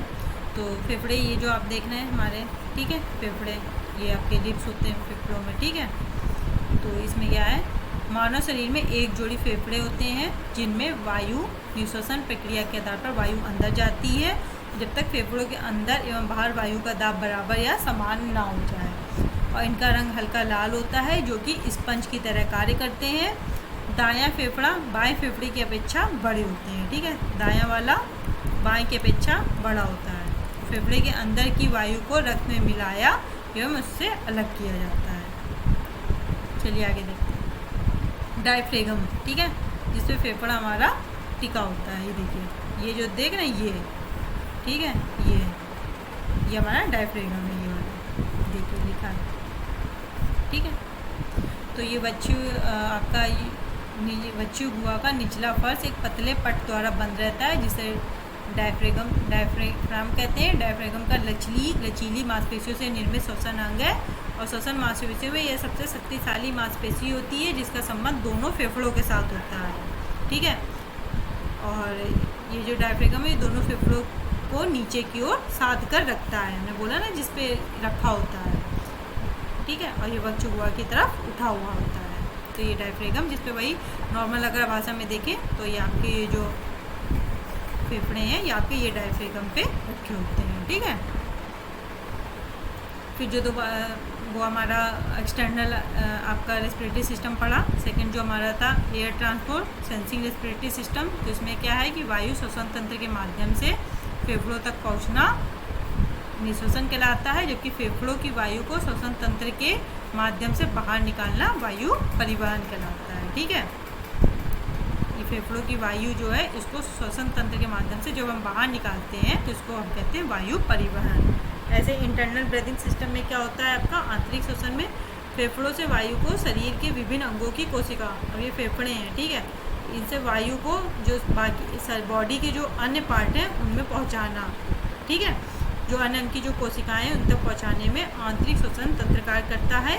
और इसमें रक्त में उपस्थित हीमोग्लोबिन और 80% ऑक्सीजन एवं शेष अन्य गैसों की कोशिकाओं तक पहुँचाने का कार्य करता है, जबकि कोशिकाओं से फेफड़ों तक कार्बन डाइऑक्साइड को लसिका के माध्यम से पहुँचाया जाता है, ठीक है। अब ये कोशिकाएँ कोशिकाओं से जो फेफड़े हैं इसमें जो आपका CO2 अगर हम कार्बन डाइऑक्साइड को किसके माध्यम से लसिका के माध्यम से पहुँचाते हैं। अब इस जो हमारा 4 टाइप था इसी में सेलुलर रेस्पिरेटरी सिस्टम, इसको हम वैसे आगे डिटेल में पढ़ेंगे, लेकिन इसमें हम देख लेते हैं थोड़ा कि खाद्य पदार्थों के पाचन से प्राप्त होने वाले ग्लूकोज को C6H12O6 को कोशिका के अंदर अपघटन और इस अपघटन में जो उत्पन्न ऊर्जा होती है उसको मिलाकर ही जो संपूर्ण जो हमारी प्रक्रिया होती है उसको हम सेलुलर रेस्पिरेटरी सिस्टम कहते हैं, ठीक है। जो हमारा ग्लूकोज होता है उसको जब ऊर्जा के रूप में हम अपघटित करते हैं तो उस क्रिया को हम कहते हैं सेलुलर रेस्पिरेटरी सिस्टम। तो कोशिकीय श्वसन के दो हमारे प्रकार होते हैं, एक होता है एनॉक्सी श्वसन और एक होता है ऑक्सी श्वसन, ठीक है। एरोबिक और एनारोबिक भी बोलते हैं, ठीक है। ऑक्सी श्वसन देख लीजिए, यही हमने जो बात करी ऑक्सी एनॉक्सी, ठीक है। एनॉक्सी में दो चीज़ याद रखिएगा, ऑक्सी में O2 की उपस्थिति होती है, एनॉक्सी में O2 नहीं होता, ऑक्सीजन नहीं होता है, ठीक है। मेन जो डिफरेंस है देखिए, यह आणविक ऑक्सीजन की उपस्थिति में होता है, यह भोजन को पूरी तरह जल और कार्बन डाइऑक्साइड में ऑक्सीकृत कर देता है, ठीक है। ये देखिए, यह जल और ये कार्बन डाइऑक्साइड, और अधिक मात्रा में ऊर्जा मुक्त होती है। देखिए 2830 किलो जूल ऊर्जा मुक्त हो रही है, ठीक है। यह आपका ग्लूकोज था, इसमें ऑक्सीजन की उपस्थिति में यह अभिक्रिया करी, और यह जो होती है अधिकांश जंतुओं और पादपों में होता है, ठीक है। अब एनॉक्सी श्वसन की बात करें तो यह ऑक्सीजन की अनुपस्थिति में होता है, ये किण्वन कहलाता है, और इसमें भोजन का आंशिक ऑक्सीकरण होता है, और ऊर्जा का केवल 1/5% ही मुक्त होता है। देखिए इसमें कितनी कम ऊर्जा है और इसमें कितनी अधिक ऊर्जा इसमें उत्पन्न हुई है, और बची हुई ऊर्जा अंत मध्यम यौगिकों में संचित होती है, और इसमें जो ये किन में होती है, बैक्टीरिया, यीस्ट, ठीक है। आपका ये देखिए ईस्ट और कुछ परजीवी कृमियों में ये पाया जाता है। अब देखिए ये ग्लूकोज है, इसमें देखिए इसमें आप ऑक्सीजन देखेंगे, लेकिन इसमें कहीं ऑक्सीजन दिख रहा नहीं दिख रहा, ठीक है। ये आपका डिवाइड हो गया। चलिए आगे देखते हैं श्वसन तंत्र की कुछ विशेष क्रियाएं। देखिए खांसना, छींकना, ये श्वसन तंत्र के आय भरना, सिसकना, रोना, जम्हाई लेना, हंसना, ये आपका खर्राटे लेना, ठीक है। और कुछ पॉइंट अगर हम देखें श्वसन तंत्र के, कुछ महत्वपूर्ण पॉइंट जो एग्जाम में आते हैं कि वयस्कों में श्वसन तंत्र 12 से 15 और बच्चों में 44, और 11 किलोमीटर से अधिक ऊंचाई पर ऑक्सीजन सिलेंडर काम नहीं करता है, ठीक है। और सामान्य व्यक्ति एक बार श्वसन में 500 मिली वायु अंदर लेता है, और अधिक समय तक ऊंचाई पर रहने से रुधिर में RBC अर्थात हीमोग्लोबिन और CO2 की मात्रा आपकी बढ़ जाती है, ठीक है। चलिए आगे देखते हैं, आगे हम कौन सा सिस्टम पढ़ेंगे, आपका एक्सक्रीटरी सिस्टम, उत्सर्जन तंत्र, ठीक है। भाई जो खाया पिया उसको निकाल दो, ठीक है, तो उसको हमारा होता है, उसको कहते हैं उत्सर्जन तंत्र, ठीक है। इसमें देखते हैं जो भी अपशिष्ट पदार्थ होते हैं उनको बाहर निकालना, उसमें हम उत्सर्जन तंत्र का यूज़ करते हैं। रेस्पिरेटरी सिस्टम देखिए, उपापचयी प्रक्रिया के फलस्वरूप निर्मित अपशिष्ट उत्पादों एवं अतिरिक्त लवणों को शरीर से बाहर त्यागना उत्सर्जन कहलाता है, और उत्सर्जन से संबंधित अंगों को हम उत्सर्जन अंग कहते हैं, और इसमें जो मुख्य जो उत्सर्जन अंगों को सामूहिक जो रूप होते हैं उसको उत्सर्जन तंत्र कहते हैं।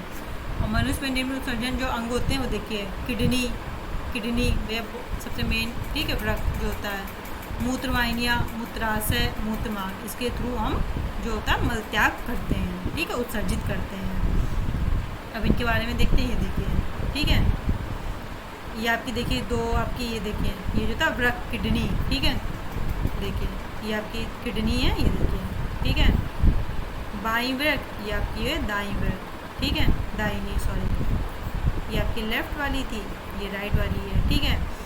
ये आपके देखिए मूत्राशय है, मूत्रमार्ग, ठीक है, जिसके थ्रू ये पूरा का सिस्टम है जिसके थ्रू हम उत्सर्जन करेंगे अपशिष्ट पदार्थों को।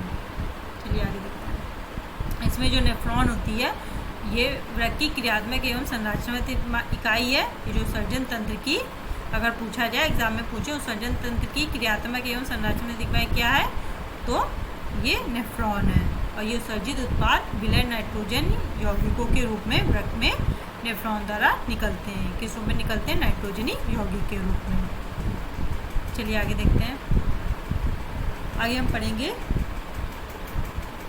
मानव जनन तंत्र, ह्यूमन रिप्रोडक्टिव सिस्टम, ठीक है। इसके बारे में भी थोड़ा देख लेते हैं, ज़्यादा डिटेल में नहीं देखेंगे। तो ह्यूमन रिप्रोडक्टिव सिस्टम में देखें तो सबसे पहले देखेंगे यौवनारंभ, ठीक है, यौवन अवस्था जो होती है, तो मानव में अपरिपक्व जनन अंगों का परिपक्व होकर जनन क्षमता का विकास होना, ठीक है, ये यौवन आरंभ कहलाता है। और नर की अपेक्षा जो फीमेल होती है उसमें यौवन जो अवस्था होती है पहले प्रारंभ होती है। और जो मानव में टेस्टोस्टेरोन और स्त्रियों में मेल में ये वाला हार्मोन होता है, ठीक है, और जो फीमेल में होता है वो एस्ट्रोजन और प्रोजेस्टेरोन हार्मोन है। और आगे देखिए, जनन अंगों को प्राथमिक तथा द्वितीयक लैंगिक अंगों में विभक्त किया है।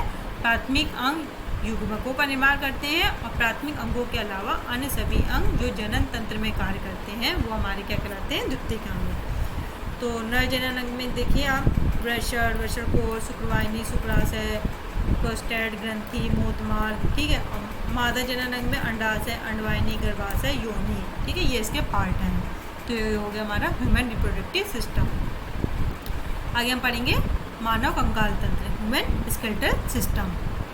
तो इसमें अगर हम देखें तो ह्यूमन स्केलेटल सिस्टम में मानव कंकाल तंत्र प्रणाली, ये करता क्या है आपका ह्यूमन स्केलेटल सिस्टम, मानव शरीर को कठोर संरचना या ढांचा प्रदान करता है जो शरीर का समर्थन और सुरक्षा करता है। ठीक है, आपके जो कंकाल होता है ये आपको एक कठोर संरचना और ढांचा प्रदान करता है।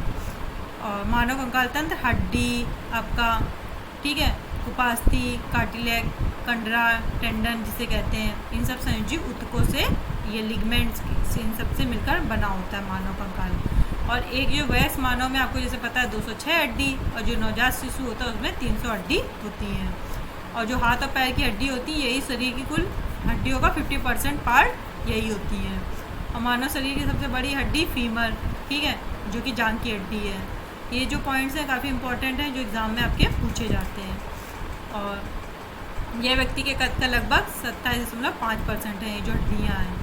कंकाल है आपका, फीमर की औसत लंबाई जो होती है, ये जो जांघ वाली की औसत लंबाई 50 सेंटीमीटर होती है। और शरीर की सबसे छोटी हड्डी मध्य कान में स्टेपिज है, ठीक है। और मानव शरीर में लगभग आपके 1 सेकेंड का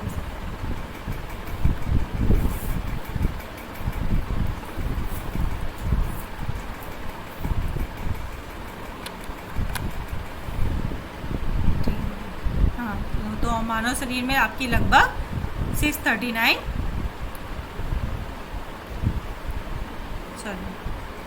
मानव शरीर में आपकी लगभग 639 मांसपेशियां होती हैं, ठीक है।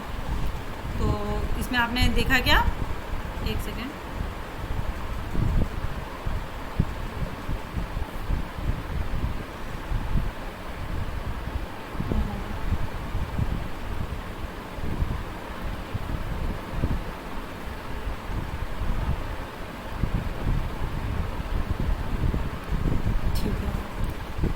चलिए देखते हैं। हाँ, तो इसमें आपने मेन क्या पॉइंट देखा कि जो वयस्क मानव में 206, नवजात शिशु में 300 हड्डी, और जो सबसे बड़ी हड्डी वो फीमर जो कि जांघ में होती है, ठीक है। सबसे छोटी हड्डी मध्य कान में स्टेपिज है। और ये आपके मतलब ये इंपॉर्टेंट चीज़ है फीमर, और ये स्टेपिज याद रखिएगा, ये एग्ज़ाम में काफ़ी पूछा जाता है, ठीक है। चलिए आगे देखते हैं। ये देखिए जो आपका कंकाल तंत्र है, ठीक है, ये किसका, ये डिप्स, ये वर्टिब्रल कॉलम, ठीक है, ये आपका पूरा, ठीक है, ये पेल्विस, ये सब आपका कंकाल तंत्र जो कि हड्डियों का ये है, ठीक है। मानव कंकाल प्रणाली के 2 भाग हैं, देखिए, एक तो एक्सियल होता है और एक ये होता है एपेंडिकुलर, ठीक है। तो ये देखिए इसे आपके ये एक्सियल में आपका ये ऊपर वाला पार्ट होता है मानव का, ये जो नीचे वाला पार्ट यहाँ से आपका, ठीक है, ये आपको बोलते हैं एपेंडिकुलर वाला, ठीक है। ये आपका देखिए इस सिर में आपके 29, चेस्ट बोन में 25, ठीक है, और वर्टिब्रल कॉलम में 26 हड्डी, ठीक है। टोटल 80 बोन होती हैं, इसमें टोटल 80 होती हैं, इसमें टोटल 126 होती हैं, देखिए 126 बोन, ठीक है। उसके नीचे के पार्ट में देखिए हाथों की, पैरों की, सब मिला के आपकी 126 हैं। अभी आप देखेंगे, देखिए जो आपका एक्सियल ऊपर वाला है, एक्सियल स्केलेटल सिस्टम में मानव शरीर के मुख्य अक्ष का निर्माण करने वाले कंकाल को अच्छे प्राणी कहते हैं, इसको मुख्य अक्ष बोलेंगे, ठीक है। इसमें खोपड़ी, मेरुदंड, पसलियाँ एवं पुरुषों की हड्डी शामिल है। मानव अच्छे कंकाल प्राणी में 80 हड्डी से बना होता है। इससे जो आपके पार्ट हैं कौन कौन से हैं, खोपड़ी, स्कल, ठीक है, मेरुदंड, वर्टिब्रल कॉलम, पसलियाँ, रिब्स, ठीक है, स्टर्नम, रुस्तुम और ये हायोड, ठीक है, ये इसके पार्ट हैं जिससे बनता है।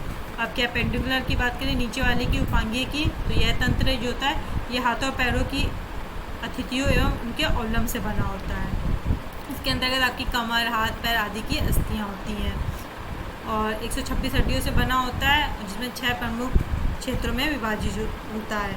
देखिए किस किस में, जो आपके कंधे की हड्डी के अंदर 4, बाहर कलाई में 6 हड्डियाँ, हाथों में 54, श्रोणी में 2, पैरों में 8 और पाँव में 52। इस तरह से ये डिवाइड होता है। चलिए आगे देखते हैं। ये काफ़ी पूछा जाता है एग्ज़ाम में कभी कभी कि टेंडन और आपका लिगामेंट, ठीक है।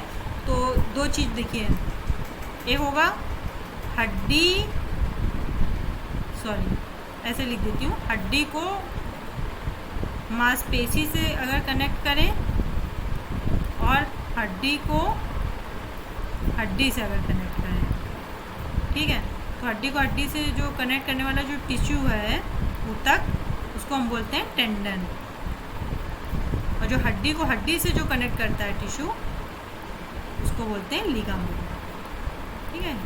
ये आप डिफरेंस याद रखिएगा, काफ़ी एग्जाम में पूछा जाता है। देखिए वही लिखा, हड्डियों को मांसपेशियों से जो कनेक्ट करने वाला टिश्यू उसको टेंडन, और हड्डियों को हड्डियों से कनेक्ट करने वाला टिश्यू को लिगामेंट, ठीक।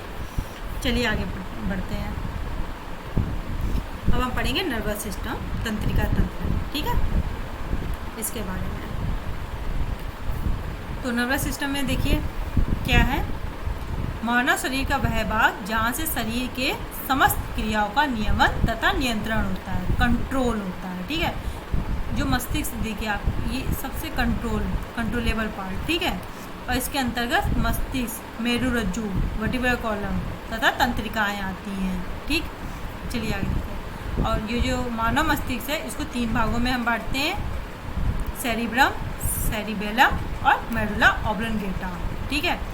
सेरिबेलम को, बिग ब्रेन को हम कहते हैं बृहत मस्तिष्क या प्रमस्तिष्क, सेरिबेलम को लघु मस्तिष्क बोलते हैं, और ये मेडुला ऑब्लंगेटा को मेडुला ऑब्लंगेटा। अभी चलिए आगे देखते हैं। तो ये जो हमारा बिग ब्रेन और सेरिबेलम है, तो यह मस्तिष्क का सबसे बड़ा भाग है, और यह इच्छा शक्ति, स्मरण शक्ति, अनुभव, सुनने की शक्ति, देखने की शक्ति, सूंघना, बोलना एवं शरीर में चेतना आदि कार्यों का कंट्रोल करता है, ठीक है।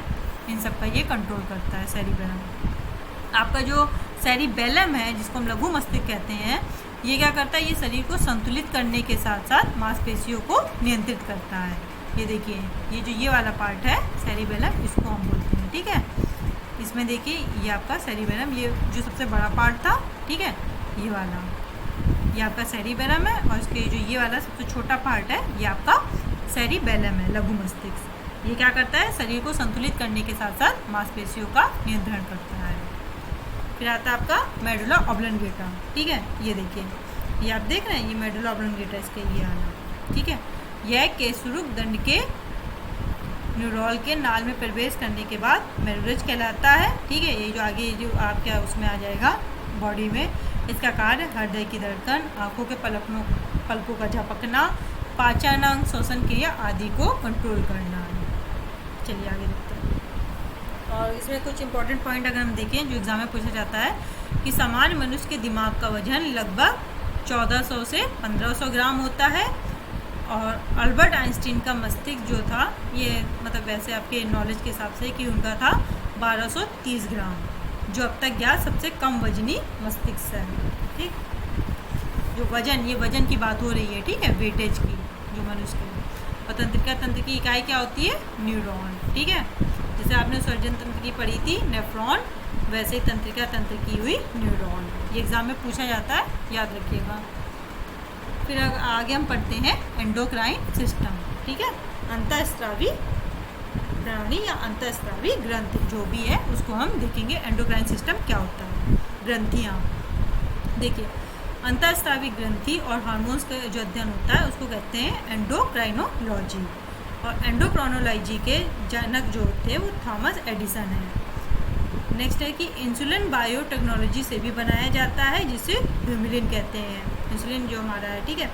ग्रंथियां मनुष्य के शरीर की आंतरिक और बाहरी वृद्धि, विकास, सुरक्षा आदि का कंट्रोल करती हैं।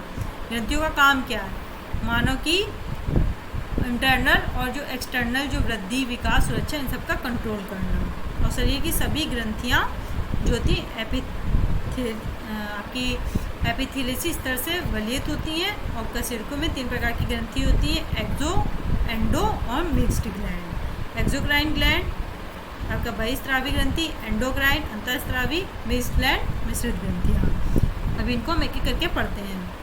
आपकी जो बहिस्रावी ग्रंथि होती है, इस ग्रंथियों द्वारा स्रावित पदार्थ इनकी वाहिकाओं में बहकर संबंधित अंग में जाते हैं, इसलिए इन्हें वाहिनीकृत ग्रंथि भी कहते हैं। एग्जाम्पल यकृत, स्वेद, लार, सिबेसिस, लेक्राइमल ग्रंथि इसके ये एग्जाम्पल हैं।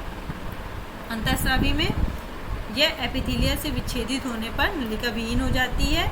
इन ग्रंथियों से स्रावित पदार्थ को हार्मोन्स कहते हैं और इनका जो कंट्रोल है हाइपोथैलेमस में होता है और इन ग्रंथियों को नलिका विहीन ग्रंथि भी कहते हैं। Example thyroid, pineal, pituitary, thymus, adrenal, parathyroid. ठीक है, फिर हमारा आता है, ये देखिए जो इसके एग्जाम्पल थे, इसका डायग्राम अभी देखिएगा, ये देखिए। ठीक है, जितने भी हमने ये thalamus, pituitary, thyroid, pancreas, adrenal, ठीक है, ये जो भी हम लोगों ने देखे थे, इसके सब ग्रंथि में, अंतःस्रावी ग्रंथि में अभी आगे चल के पढ़ेंगे। फिर आता है हमारा मिक्स्ड ग्लैंड। तो ये वाहिका युक्त होती हैं, लेकिन इनमें बही व अंतःस्रावी दोनों प्रकार की कोशिकाएं होती हैं। एग्जाम्पल अग्नाशय, उदर और ड्यूडेनम ग्रंथि। फिर अगर हम हार्मोन देखें, हार्मोन क्या होता है, तो हार्मोन नाम बेलिस व स्टार्लिंग ने दिया और वर्ष 1905 में हार्मोन को रासायनिक संदेश वाहक भी कहते हैं और हार्मोन क्रिया करने के बाद नष्ट हो जाते हैं और यह दूरस्थ स्थानों तक भी अपना प्रभाव दिखाते हैं। हार्मोन्स का काम क्या होता है कि ये मतलब जो केमिकल आपका जो होता है मैसेज, उसको ले जाने का काम करते हैं। ठीक है, और ये अपने काम करने के बाद नष्ट हो जाते हैं।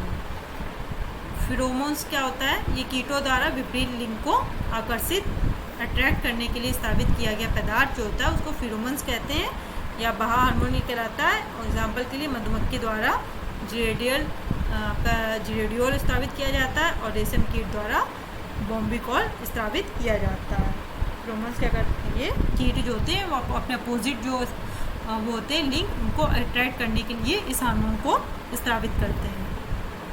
चलिए आगे देखते हैं।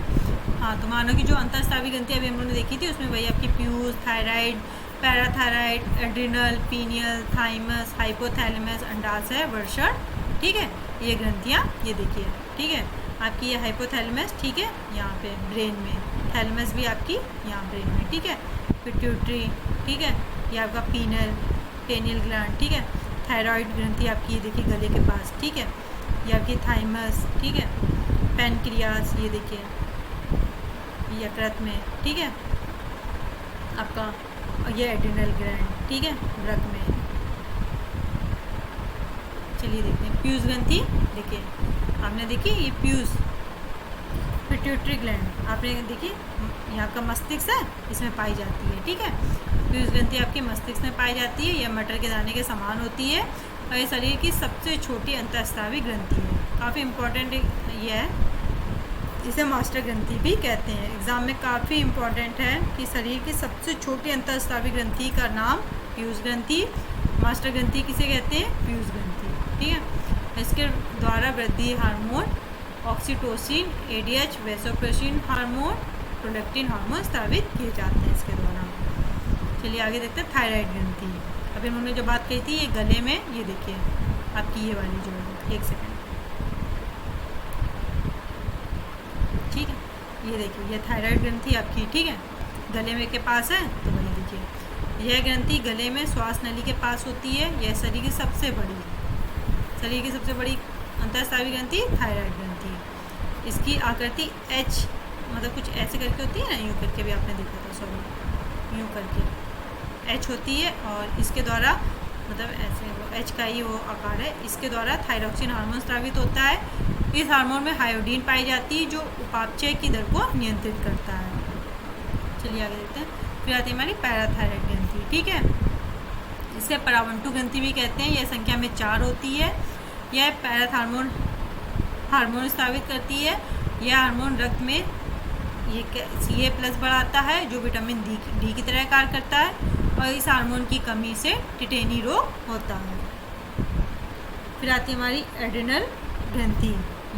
ये जो आपने एड्रिनल देखी थी ना, जो किडनी वृक्क के पास आपने देखी थी, ठीक है, ये देखिए एड्रिनल ग्रंथि देख लीजिए, ये देखिए, ठीक है, ये आपकी किडनी है, यहाँ देखिए ये आपकी ये है एड्रिनल ग्रंथि। ठीक है, तो ये वही अधिवृक्क, वही किडनी को ही कहते हैं। ठीक है, इसे अधिवृक्क ग्रंथि भी कहते हैं। यह वृक्क के ऊपर स्थित होती है। यह ग्रंथि भय, क्रोध और ये जो संकट के दौरान सबसे ज़्यादा सक्रिय होती है। एड्रिनल ग्रंथि मानव के कॉर्टेक्स में कॉर्टिसोल हार्मोन स्रावित करती है व मेडुला में एड्रिनल हार्मोन स्रावित करती है, ठीक है। और एड्रिनल जो हार्मोन को 3F हार्मोन, करो व मरो हार्मोन भी कहते हैं। चलिए आगे देखते हैं। फिर हमारी थाइमस ग्रंथि। थाइमस ग्रंथि को प्रतिरक्षी ग्रंथि भी कहते हैं। यह छाती में हृदय के समीप पाई जाती है और यह ग्रंथि आपकी एंटीबॉडी का स्राव करती है। और यह ग्रंथि बचपन में बड़ी व वयस्क अवस्था में छोटी हो जाती है और वयस्क में यह अवशेष ग्रंथि होती है। फिर हमारी आती है अग्नाशय ग्रंथि। इस ग्रंथि को मिश्र ग्रंथि भी कहते हैं। यकृत के बाद दूसरा सबसे बड़ी आपकी ये ग्रंथि है, ठीक है। चलिए आगे देखते हैं। फिर इंसुलिन। इंसुलिन क्या होता है? तो यह एक प्रकार की प्रोटीन है जो 51 एमिनो एसिड से मिलकर बनी होती है। इंसुलिन की संख्या फ्रेडरिक सैगर ने दी थी व इसका टीका बेस्ट व बेरिंग ने तैयार किया था। संख्या आपकी दी थी फ्रेडरिक सैगर ने, टीका बेस्ट व बेरिंग ने तैयार किया था। मानव द्वारा निर्मित प्रथम इंसुलिन ह्यूमिलिन 1978 में बनी, ठीक है। और इंसुलिन के अधिकतर से होता है क्या है, आपको हाइपोग्लाइसीमिया रोग हो जाता है। और इंसुलिन की कमी से क्या होता है, डायबिटीज, मधुमेह रोग जिसे बोलते हैं वो हो जाता है, ठीक। चलिए आगे देखते हैं। अब हम पढ़ेंगे सर्कुलेटरी सिस्टम, परिसंचरण तंत्र के बारे में। तो परिसंचरण तंत्र में आप देखेंगे ये आपका हृदय, रक्त और रक्तवाहिनियाँ, ठीक है। तो रक्त परिसंचरण तंत्र की खोज विलियम हार्वे ने की थी। और पक्षियों एवं स्तनधारियों में बंद आपका क्लोज परिसंचरण तंत्र होता है। कीटों में आपका ओपन, खुला परिसंचरण तंत्र होता है, जिसमें रक्त जो होता है ओपन वाले में रक्त सीधा अंगों के संपर्क में रहता है। इसमें मुख्य 3 अंग है, हृदय, रक्त, रक्तवाहिनियाँ, ठीक है। हृदय जैसा आपको पता ही है, मानव हृदय लाल रंग का तिकोना, खोखला एवं मांसल अंग है जो पेशी ऊतकों का बना होता है। यह एक आवरण द्वारा घिरा होता है जिसे हृदय आवरण कहते हैं। इसमें पेरिकार्डियल द्रव्य भरा रहता है जो हृदय की बाह्य आघातों से रक्षा करता है, जो भी बाहर की चोटें हैं। हृदय में मुख्य रूप से 4 प्रकोष्ठ होते हैं जिनमें लंबवत रूप से 2 भागों में बांटा जा सकता है। यह आपका दाहिने भाग में आप देखेंगे तो बाएं आलिंद एवं बाएं निलय, बाएं भाग में देखेंगे तो दायां आलिंद एवं दायां निलय। अब इसका डायग्राम से आप समझेंगे। हृदय का कार्य शरीर के विभिन्न भागों को रक्त पंप करना है। और जो एक वयस्क मनुष्य है उसकी हृदय 1 मिनट में 72 बार, जबकि जो नवजात शिशु होती है उसकी 160 बार धड़कती है। देखिए यह हृदय का जो है इसका, और हृदय की जो धड़कन का नियंत्रण पेस मेकर जो होता है वो करता है।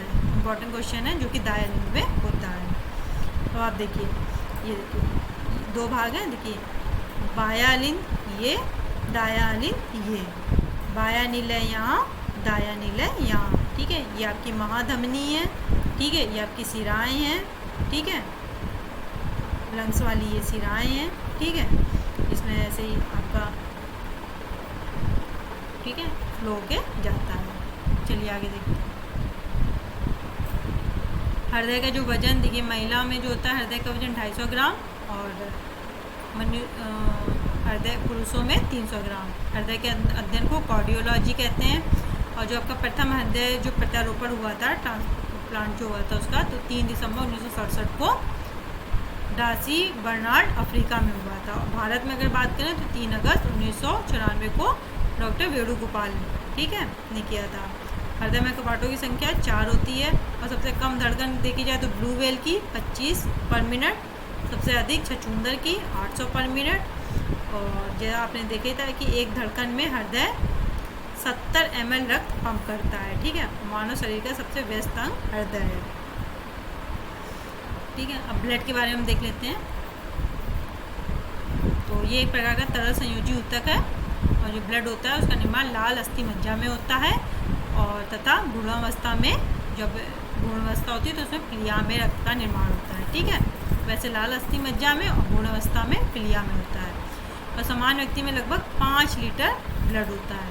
रक्त का जो pH मान होता है वो 7.4 हल्का क्षारीय होता है। और रक्त का तरल भाग जो होता है वो प्लाज्मा कहलाता है, जो रक्त में 55% है। और शेष जो 45% है वो आपकी कणिकाएँ WBC और RBC होती हैं, ठीक है। चलिए आगे देखते हैं। प्लाज्मा की बात करें, देखिए यहाँ प्लाज्मा जो आपका 55% है, ठीक है, ब्लड में 55%।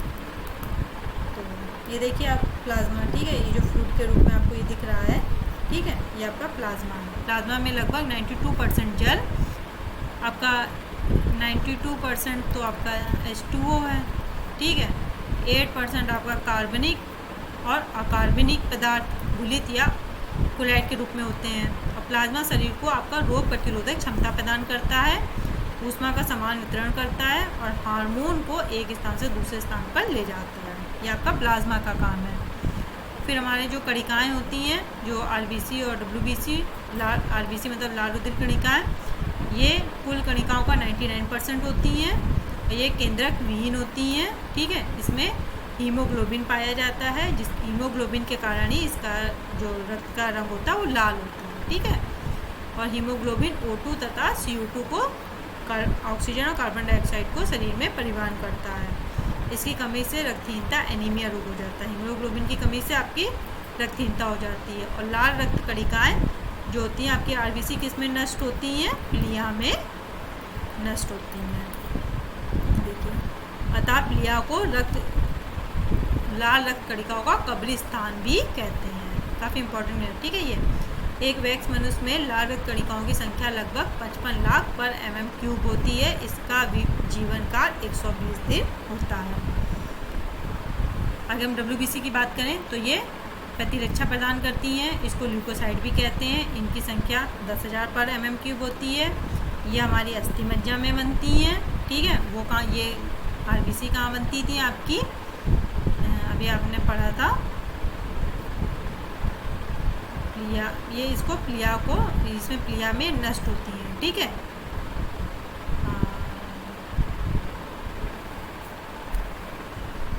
ठीक है। और ये जो आपका यहाँ पे WBC है, तो इसमें ये अस्थि मज्जा में बनती है। और केंद्रक क्या करती, वह कणिकाओं के आधार पर श्वेत रक्त कणिकाएँ 5 प्रकार की होती हैं। और रक्त में जो श्वेत रक्त कणिकाओं का अनियंत्रित रूप से बढ़ जाना, ठीक है, अगर WBC बढ़ जाए तो ल्यूकेमिया कहलाता है, जिसे रक्त कैंसर भी कहते हैं। अगर हम रक्त पट्टिकाएँ या जिसे हम प्लेटलेट्स कहते हैं उसके बारे में देखें तो ये केंद्रक विहीन कोशिकाएँ हैं जो हृदय का थक्का बनने में मदद करती हैं।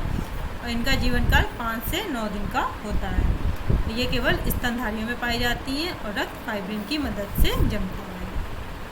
चलिए आगे देखते हैं कुछ इंपॉर्टेंट पॉइंट्स कि रक्त का अध्ययन आपका हीमोटोलॉजी कहलाता है। और रक्त निर्माण की प्रक्रिया हीमोपोइसिस कहलाती है। और ऊँट व लामा के RBC में केंद्रक उपस्थित होता है। वैसे RBC में केंद्रक नहीं होता है, लेकिन जो ऊँट होता है और या जिसे लामा भी कहते हैं उसमें केंद्रक उपस्थित न्यूक्लियस होता है मतलब। और रक्त का लाल रंग फेरस आयरन के कारण होता है, जो कि हीमोग्लोबिन में पाया जाता है।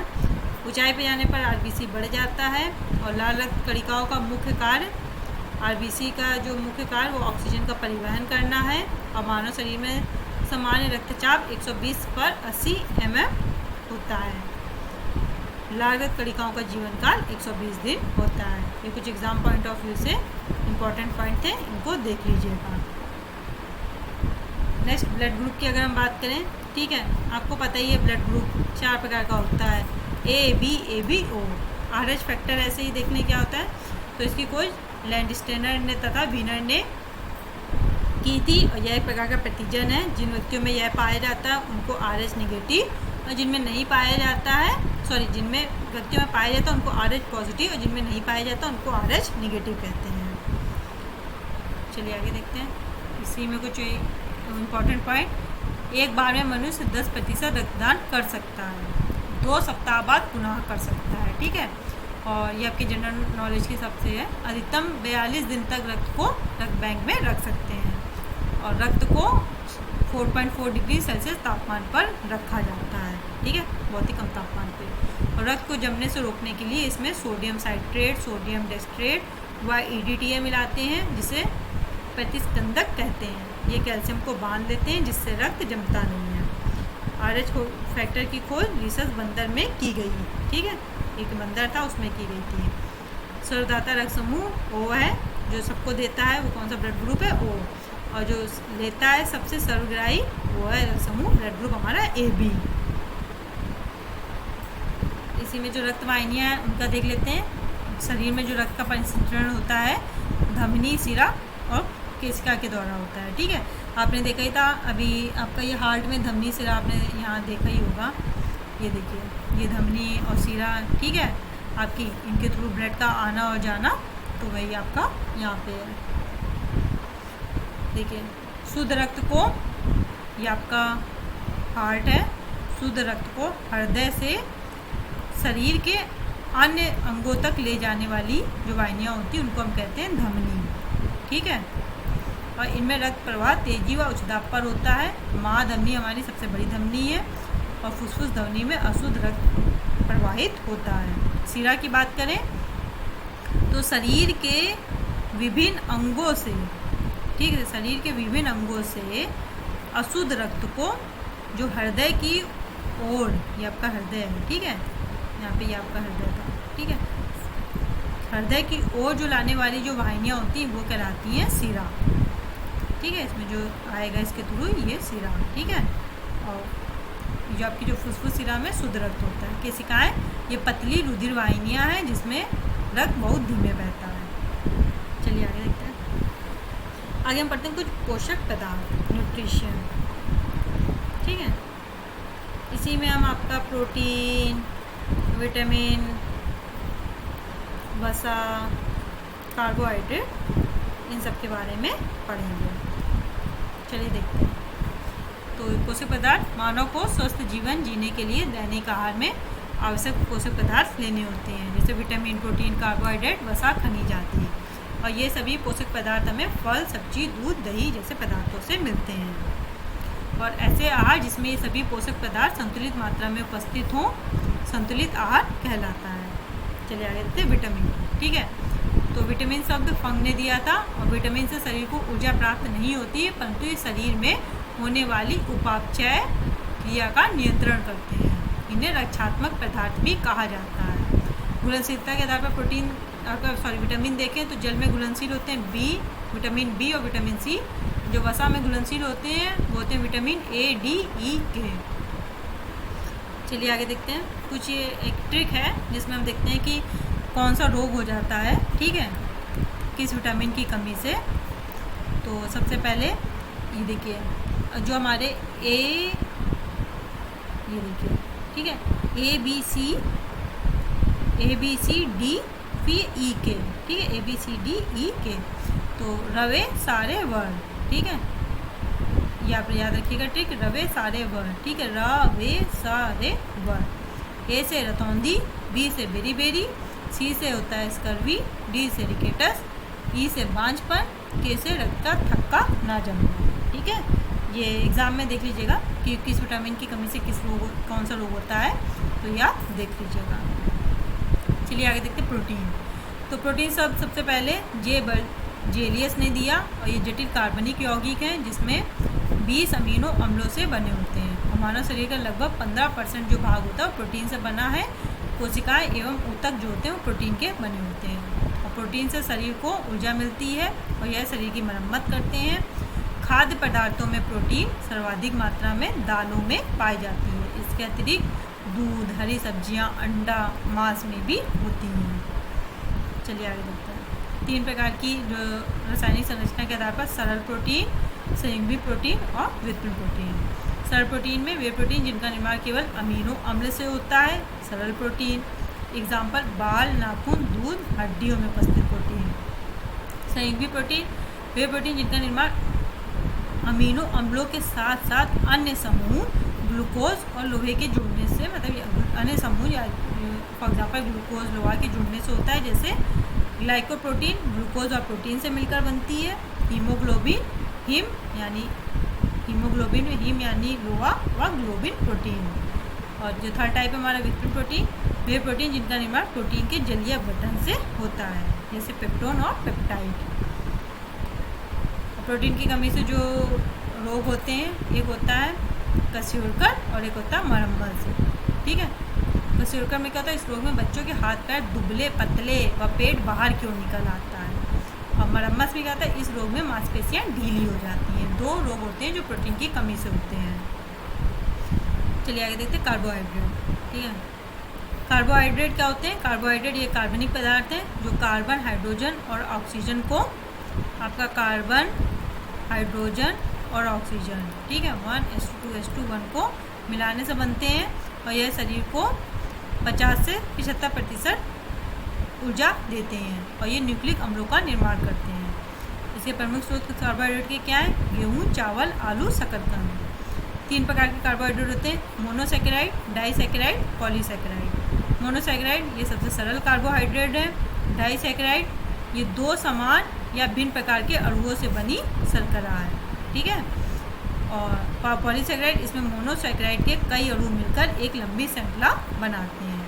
किसी के मोनोसैकेराइड के कई मल्टीपल्स जो होते हैं वो उसके कई अणु मिलके या के पॉलीसैकेराइड बनाते हैं। मोनोसैकेराइड के एग्जांपल देखिए, जो सबसे सरल कार्बोहाइड्रेट है, ग्लूकोज, फ्रक्टोज और गैलेक्टोज। डाइसैकेराइड के एग्जांपल ये माल्टोज और सुक्रोज। और यहाँ पे पॉलीसैकेराइड के देखिए, स्टार्च जैसे आलू और चावल में, और सेलुलोज जो पादप की कोशिका भित्ति में पाया जाता है, ठीक है। फिर आगे हम पढ़ते हैं वसा, ठीक है। वसा क्या होता है?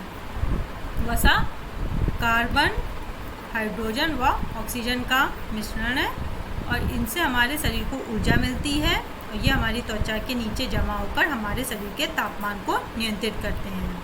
वसा 2 अवस्था में होती है, एक ठोस और एक द्रव। वे अवस्थाएं जो 20 से 28 डिग्री सेल्सियस पर ठोस अवस्था में पाई जाती हैं। वे वसाएं जैसे घी, नारियल का तेल, चीड़ का तेल, इन्हें संतृप्त वसा भी कहते हैं, सैचुरेटेड आपका वसा।